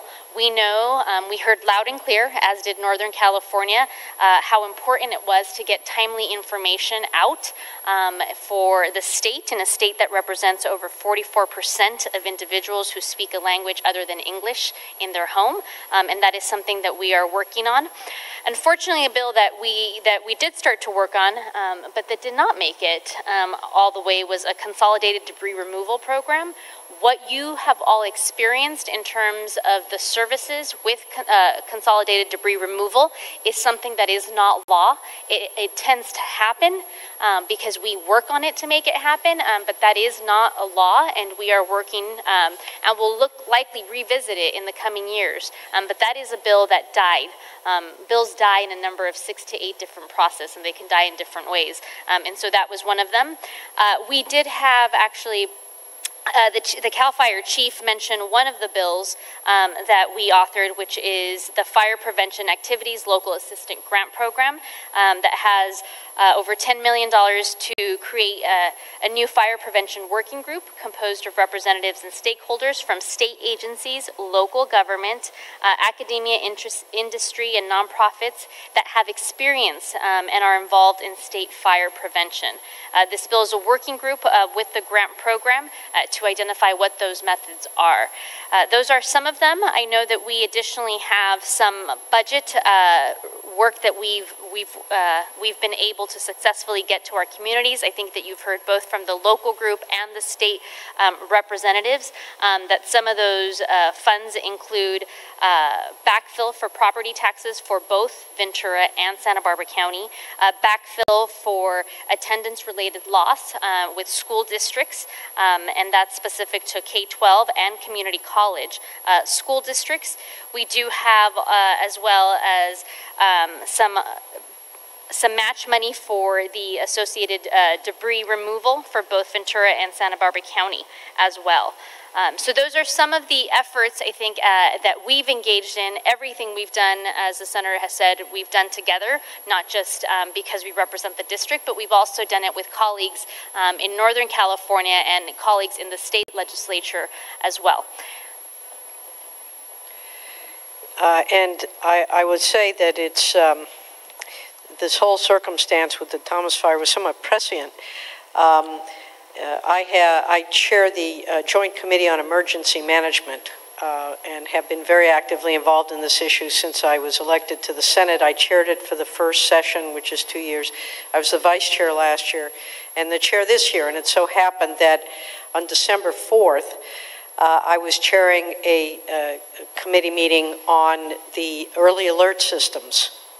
Having gone up to Northern California and had my first helicopter experience in one of those really clunky old National Guard helicopters that ended up causing me to have problems with my neck. If you've never ridden in a helicopter, you're not missing anything, especially I think Vietnam War era type helicopters. At any rate, riding in a helicopter and seeing an area called Coffee Park. I don't know if you've all seen the photo of this place in Santa Rosa. This is a community of several thousand homes that were totally destroyed by that fire up in Santa Rosa, where we lost about, I think, 8,000 or 9,000 homes and about 44 lives. And so it was clear that we had a problem with our emergency alert systems. They were not working. This fire came very quickly. It all sounds familiar because it is familiar. And so I was finishing up a hearing on December 4th on these emergency alert systems and talking about the fact we really needed to shore this whole process up. Our 9/11 system, 40 years old. I mean, basically before the internet. Our universal alert systems, well, they go too far and not specific enough. And many of you during the Thomas Fire probably got that 2 o'clock in the morning alert telling us to evacuate, except what they're really trying to do is tell people in Carpinteria to evacuate. So our systems clearly needed work. So I banged the gavel down at 5 o'clock and said sort of boastfully, well, it's December. Hopefully our fire season is pretty well behind us. It'll give us a few months to really try to come to grips with this and get moving to try to correct it going forward. An hour and a half later, the Thomas Fire started in December. Absolutely unheard of that we would have a fire of that magnitude in December that burned for 40 days, and we all experienced what that created. So I have done a bill that authorizes, it's SB 821, it's an emergency notification bill. What we discovered, and it's the same problem we're still having today in our community, people do not sign up. Now, granted, we had some problems in Goleta. People did sign up and didn't get noticed. We'll deal with that problem. Believe me, we will deal with that problem. But the fact is, people aren't signing up. Well, you know, you go on Google and you get signed up for all sorts of stuff that you don't want to be signed up for. So how about a system where the county can, at its discretion, assign people up to get these emergency alerts by using information based upon your utility bills. We know where people live, and we know even if their phone numbers aren't reflective of an 805 area, so that people will get notice. And if they don't want to be part of it, they can opt out. But it is an opt-in system, and I do believe that we have a lot of support on that from our public safety people. You know, the job to alert people is the job of law enforcement, and I do know that almost all our law enforcement in California supports that. It was mentioned the debris flow, the efficient proximate cause issue. That is a law in California, but it's not actually in statute. It's the case law that has come down. So basically, there is absolutely no doubt that the Thomas Fire was the cause of the debris flow.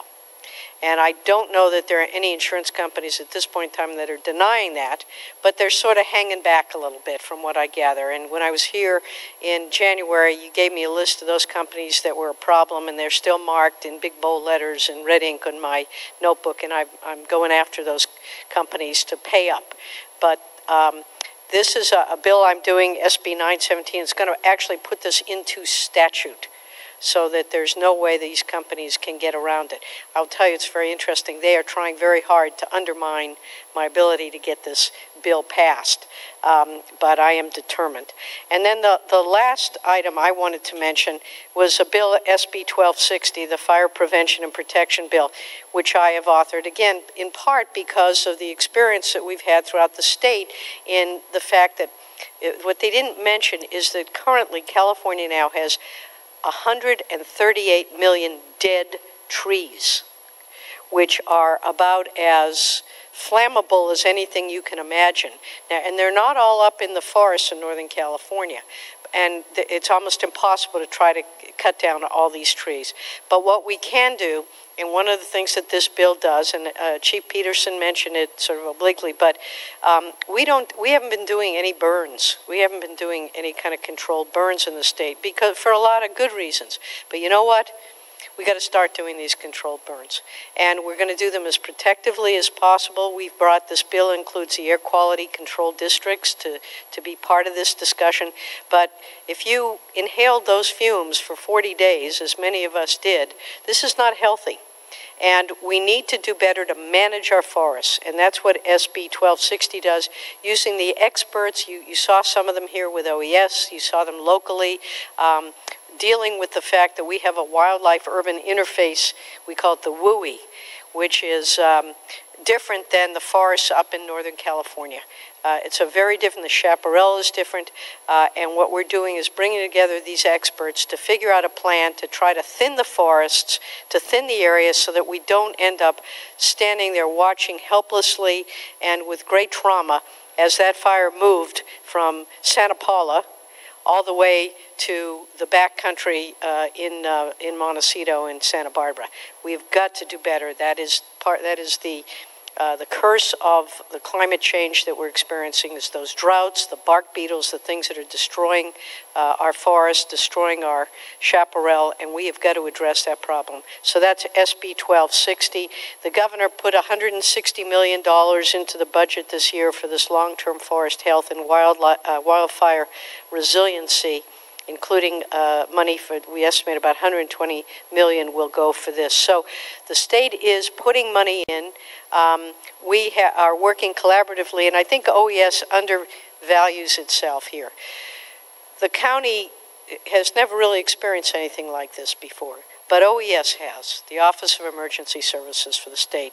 So coming together, working in the emergency management program with Rob, and the others who have dealt with some fires. I mean, we are somewhat experienced in them here in California and locally, but this was an event that was so complex that Mark Ghilarducci, who's the head of the Office of Emergency Services, who is a rock star, had worked with Jamie Lee, what's his name, Jamie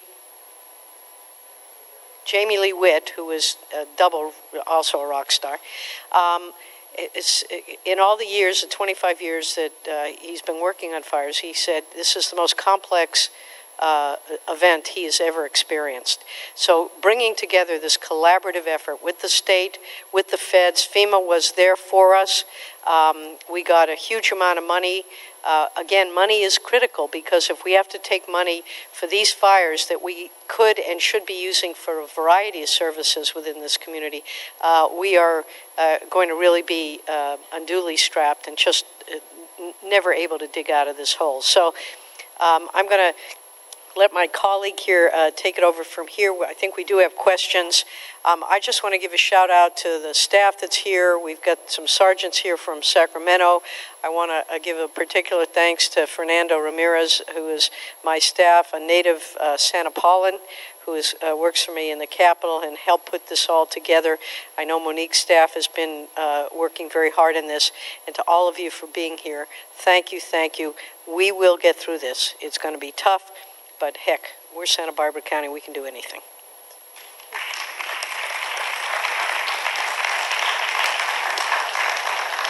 And likewise, I want to give thanks, Jimmy Ritrock, I have Yanné Lopez, Stephanie Ramirez Sarate, Samantha Osuna, several folks who are here who have been working. When the Senator and I are in Sacramento, which is on a regular basis every single week, we do have team members who are here, who are the voice in the ears when we cannot be here. So thanks to everyone. What we would like to do is we have set up a microphone here at the front for public comment. Again, this was the opportunity for us to bring a taste of what our Sacramento hearings are like to the local community. So this is your opportunity to get a public comment into legislative record. It can also be a question. If we have the capacity to answer a question, we may or may not have the capacity to answer questions, we can try to answer those questions. But again, this is the opportunity for you to get anything you'd like into the legislative record. And please state your name, first name and last name. And thank you. Thank you. My name is Denise Spangler-Adams. I'm here representing two different groups. One's the 23 homeowners on Montecito Vista off Barker Pass Road. Our first question is related to the county and how to get our first responders to live in the community, because there's fear with the road closure. So many of our first responders live outside of the area. Our second concern is that we attended a Montecito Planning Commission and Board of Supervisors hearing. Joe Cole, who's here with us today, and Chief Hickman. We heard the professional consultants report about backburning as per Senator Jackson. And thank you for Senate Bill 1260. However, at that hearing, there was agreement and a recommendation that since there had not been a fire since 1933, there should be backburning. And there were countless environmentalists who then went to the Board of Supervisors. They don't live in Montecito, and then we're the sufferers. So our concern is that while we appreciate 1260, we had the benefit of that expertise from professionals in a paid consulting report. We lack governance in Montecito, so our planning commission listened to our chief, but then nothing happened, and as you see, we had a major fire. So one of our concerns as legislators, how do we prevent that from happening again, where our local area says we need backburning, we have a paid fire department, but then as it goes up the ladder, we're put into peril. I speak to you in our neighborhood. We've been through 3 fires in 9 years, evacuated 3 times, huge cost to families resulting in divorces, children that are adversely affected, and we welcome legislation to prevent it. Our other question is we'd like to see legislation so that when donors give money, we have several neighbors who are willing to give significant amounts and did, but the donations somehow went into a black hole. We would like to see that local giving stay local so that there's some accountability and transparency. We have neighbors in my community very concerned that doctors, nurses, lawyers, teachers who were adversely affected by the mud flow needed to get the boulders removed. People were willing to give, but they didn't know where their money went. So if there's anything you can do in the area of transparency, local donors. Some of the money went to Santa Barbara City College, but some went to United Way, Red Cross, and then people stopped giving who were willing to give more to help families, but there was no accountability or transparency. And then our last question was, how will pending legislation help the people in this room? We understand going forward you have great ideas, that the extension on our temporary living expenses, what have you. But under contract law, our understanding from meeting with independent insurance adjusters and with attorneys, and Senator Jackson, you know this best, being an attorney, which I'm not, you can't go retroactive, it would be going forward. People in this room are concerned, and we've found that all different insurance companies, there's all different contracts, but again, to help a community heal, we'd like to see something, it might not be possible, to help them, and if it can't be retroactive, then again through donations where we can ensure that the people who lived here before the debris flow and the fire can return to our community. And then our goal is to make sure that our first responders live on this side of wherever the road closure may be, so that when something happens, we can have all those firefighters, nurses, doctors, whoever we need, law enforcement officers in our community. Thank you for your time. Well, let me try to answer That was a lot of very good questions. First responders living on this side of the hill, that's a housing issue. That's a real challenge. What we did here was the pre-positioning. So you get this red flag alert, and I remember Friday evening I was headed toward Carpinteria and saw all these OES trucks, trucks from Long Beach, fire trucks, who had pre-positioned here. So the housing issue is sort of a battle on its own.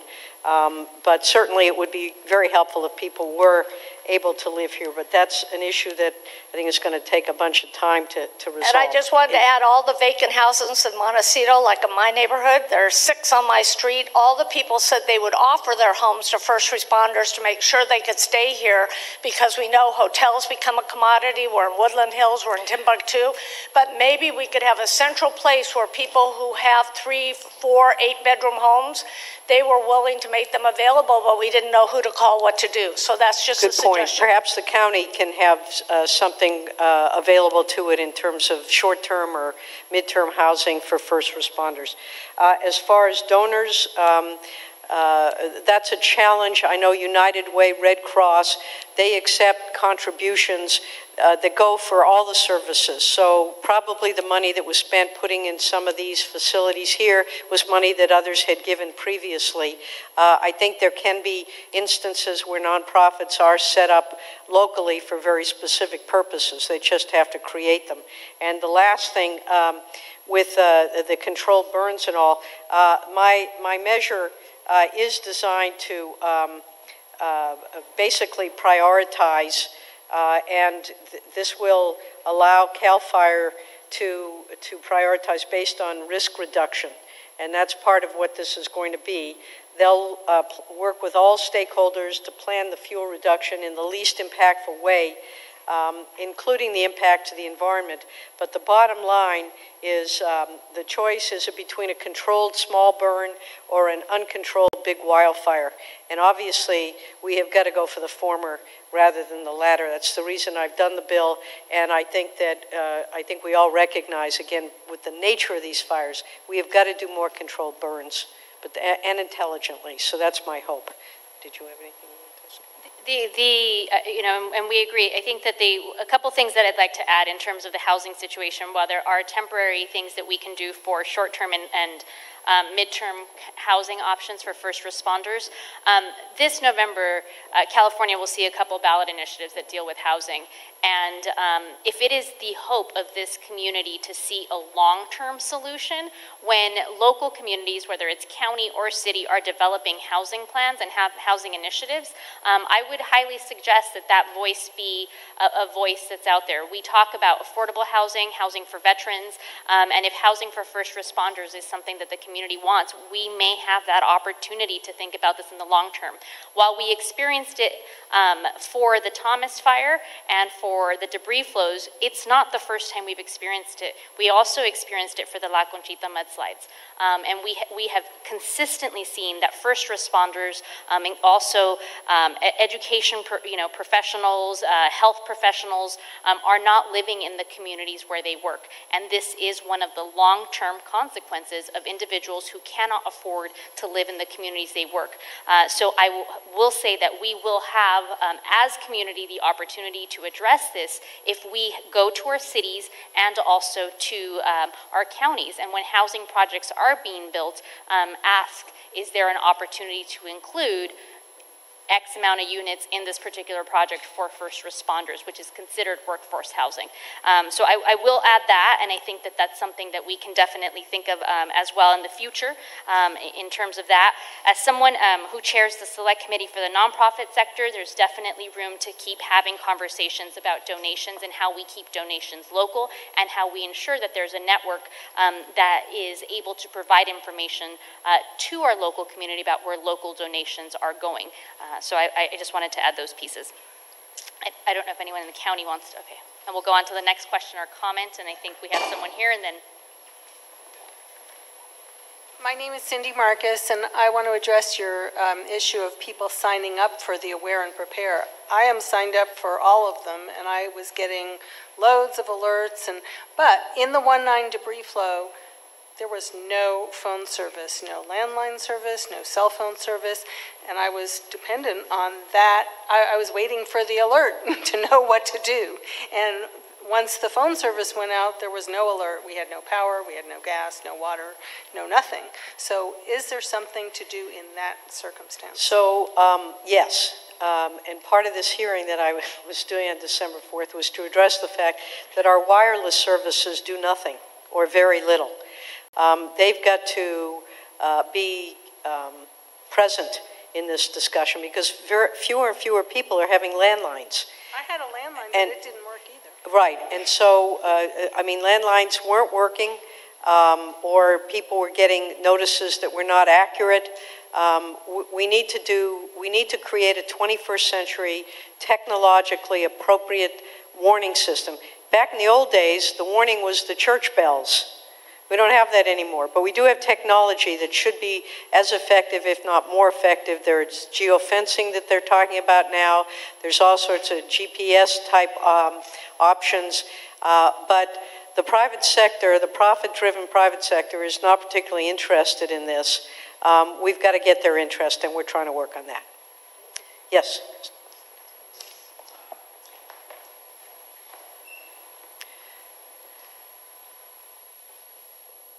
First a comment, and then some comments and questions. George Bush, New Orleans, Hannah-Beth Jackson, Monique Limon, and Das Williams, Montecito. Elections make a difference, and I thank you all for your participation. My first question is monitoring equipment was mentioned of being installed. I'm curious what the logistics on that is. I do not think this is the appropriate time or place for that, since it sounds like it might be quite extensive. But I'm hoping that you could schedule a hearing in the appropriate communities so that public comment, like me with wacky ideas, can come forth and present my wacko ideas. For example, like, you know, the oil separation could be done by centrifugal force rather than, you know, nettings that don't work. Second of all, I've heard a lot about property owners and government, but I have not heard anything about renters. I'm a member of the Rental Housing Mediation Board for the City of Santa Barbara. What's going on with renters? You know, how are they being assisted? What's going on with that? Here's my wacko idea. I've watched the planes go into the lake and dip, scoop up water, go to the fire scene and dump it. It seemed to be a little more ineffective than me trying to put out the fire in my fireplace by spitting on it. What I'm thinking is, would it not be cheaper to have a long tube, even though it's 5 miles long, that could deliver fire hydrant force and volume that local, you know, household water supplies cannot? So I lay that, I mean, boy, those guys sure could use a lot of water at the scene of the fire, and I think it could make a significant difference if we could transfer the water that's in the lake to the fire expeditiously. Thanks. Thank you. And, you know, this group, the Montecito group, whose name I'm, the Resiliency Committee, I'm sure would be delighted to hear some of your comments. Well, that's it. I mean, it's just a brainstorm, and, you know, I'm not an engineer or have no qualifications to back up other than being wacko with the idea. Thank you. And I do want to say, I'm referencing the document we have about all the bills that were introduced. And one of those bills that was introduced by a colleague in the Assembly, Assemblymember Wood, was AB 1990. And the bill prohibits price gouging of the rental housing that was not on the market at the time of the proclamation or declaration of an emergency. And so currently the law exists for property that was on the market during the time. And so this is an expansion of protection for renters. So I wanted to mention that, and that bill is currently in Senate appropriation, so it's still alive. Well, I encourage you to encourage your staff to contact the Rental Housing Mediation Board, Ms. Bufano, and see if you can coordinate and get some kind of notice put on your publications that this is a service that is available. And I encourage Das Williams to put the county on the contract. Thank you. Thank you.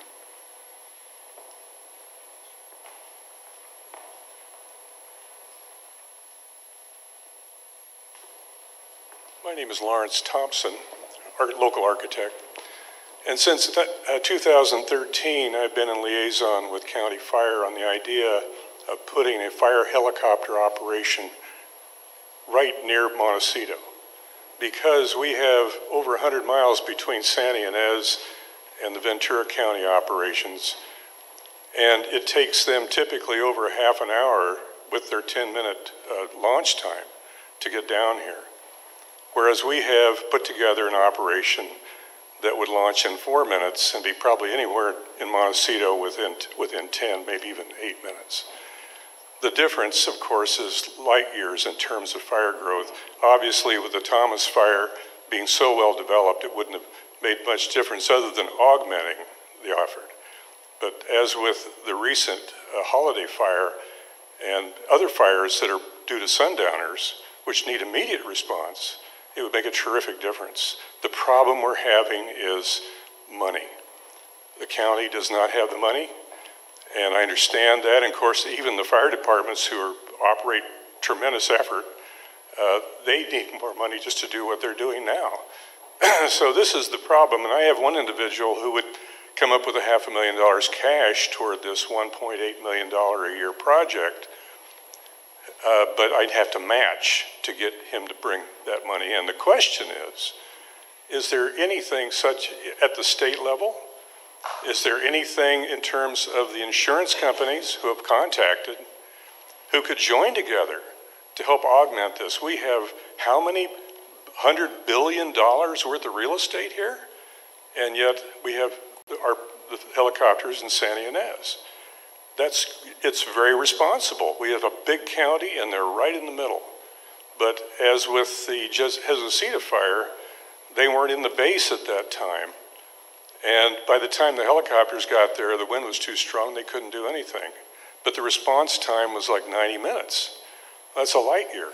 So my frustration is, even though Chief Peterson has given me a kind letter supporting this, are there other agencies out of the county that could help augment this and bring this to a point where the enormous preponderance of worth in terms of property exists? Thank you. I look at our fire folks in the back, and I welcome them if they want to respond. I do want to describe a little bit about how state funding works. And when we've been able to share with you some additional funding that has been brought by the state, we have worked with the county to identify the priorities. We work with cities, with counties, with our municipalities to identify what the priorities are, and certainly our requests have been greater than what we've been able to bring to you. But this does become a challenge for us, that we are looking at where we are at, and also the direction that's being given to us at the local level as well, in terms of what those priorities are. If that was something that was a priority for the county, for the city, it does mean there's trade-offs. There is nothing that is done without trade-offs. We would, welcome to have that conversation, but that is something that we would have to really work with the county and the cities to understand where does it fall in terms of the priority. It has been made clear to us by, I think, our local municipalities that the priority at this moment is immediate recovery. Long-term or mid-term planning is something that we're trying to get to, but our communities have made it very clear that some of the backfill related to so much that has been lost here is the immediate priority. I don't know if anyone, I think that this is where we're at. Certainly, if there are agencies, whether it's a public-private partnership, that are willing to explore it, we would be happy to think about that and connect those agencies should we identify them.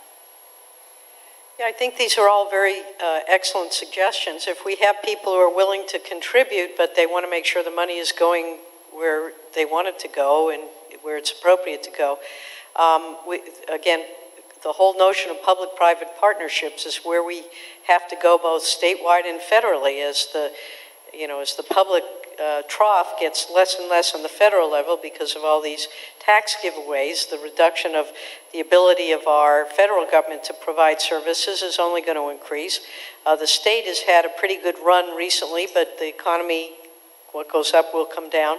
So if there are some suggestions, and then again, coordinating with our first responders, they know best what is the most efficient use of those dollars, but it's a conversation absolutely worth having. And we had this one woman here who wanted to come on up. Don't be shy.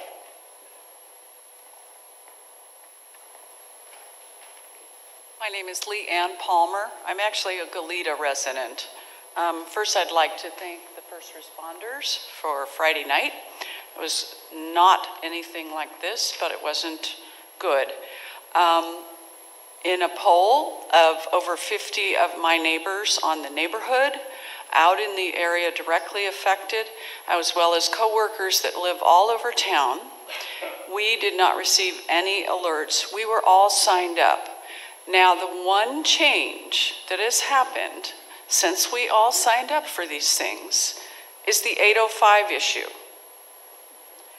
I wonder if anyone has investigated with however that worked, because when I signed back up, as did all my neighbors after we got done evacuating and coming back home, and I know it was small compared to what Montecito went through, but it could have been worse. I wonder if anyone has investigated if that affected us, because the only thing that came through to me was Newshawk, and I got every single thing over this fire, the Whittier fire, everywhere. So I wonder about that. And the second comment I have is, I'm old enough to remember, and most of the people in this room, the emergency broadcast system test with the obnoxious noise that used to come over the TV. Has anyone ever considered, before we have the next disaster, to test the reverse 911, the Nixley, the Santa Barbara County? Do a test. Notify everybody, we're going to do a test and see what happens. Because you don't find the holes until the people are scrambling around in the dark trying to figure out what happened. So since you are on that committee, maybe we can implement this, and maybe if we have another disaster, our community will get timely notice. Thank you. Yes, I pulled out the article that Tyler Hayden wrote, I guess it was yesterday. Very distressing. I'm sure the county is going to take a very deep dive into that, and I will as well, because there's really no excuse for that. Fortunately, no one was killed. The sheriff's office did go door to door, which I think helped, did not go to your door. Well, I have friends that live on North Fairview in the area. Have friends who lost their homes. Nobody went door to door. People fled, basically. There was no way for them to get up there to go door to door. The immediate neighborhood south of Cathedral Oaks, there were no deputies going door to door. They were doing the best they can, but they can't go door to door that fast. Well, I think that we will be taking a very hard look at this. I think your suggestion has merit to it as well. We do have the technology today. We just have to apply it, and I think those are all very good questions, and thank you for that. Thank you. Any last questions? Okay. Come on down. Hello, my name is Jeff Harms. I'm at 1247 East Valley Road. I'm a landscape architect. I have a question regarding forest management. I think that it's something that actually hits on a lot of these points here, and I think it's really important. What my question is what kind of management are we going to go forward with? You know, we started off with like the Smokey the Bear management. We all kind of know that didn't work. And now we're going to the, the weed whacker thing where we're removing everything from the forest. But there are more modern ways of doing it where you do rewilding and different things, and they actually are proven to work better. My question is, are we presenting that rather than having a knee-jerk reaction as to what we're going to do? Are we presenting that as, let's go forward with a modern way of doing things, of a better progressive way of doing things to make things actually work? And is that part of the legislation? Thank you. I thank you for the question. That is actually the bill that I am authoring, AB 1956. It's the Year-Round Fire Prevention Act that CAL FIRE Chief alluded to, and it does bring experts from academia to industry to first responders to a space to have those conversations, not just in terms of what the best practices are in California, but looking at it from the world. What have we seen in other areas of the world where, whether it's a wildfire or a flood or anything of the kind, what are the types of elements that are needed to prevent these wildfires? So it looks at vegetation management, on any related education or outreach, on fire prevention strategies, creating defensible space, retrofitting structures, to anything that increases fire resistance. And so that is something that is going to be a state. It is moving forward. The bill is still alive. It still has 2 more steps before it gets to the governor's office, but we do feel confident that it is something that will establish what we used to have in California, which was a working group, and reestablish it in collaboration with a number of other vehicles that are being used. But your points are absolutely well taken, that there are a number of strategies, that Smokey the Bear was once our image of fire prevention, but it is, we have, trust me, we are far beyond Smokey the Bear, who I still love and I think is cute, but we are far, far beyond that in terms of the strategies, and we want to bring that together at the statewide level. And with that, I think we are wrapping up. I think so. Thank you all very much for coming. Please share with us your ideas, your thoughts, your concerns. That's the purpose of this meeting today. We are here for you. Please make sure you let us hear from you. And with that, thank you for coming. We are adjourned.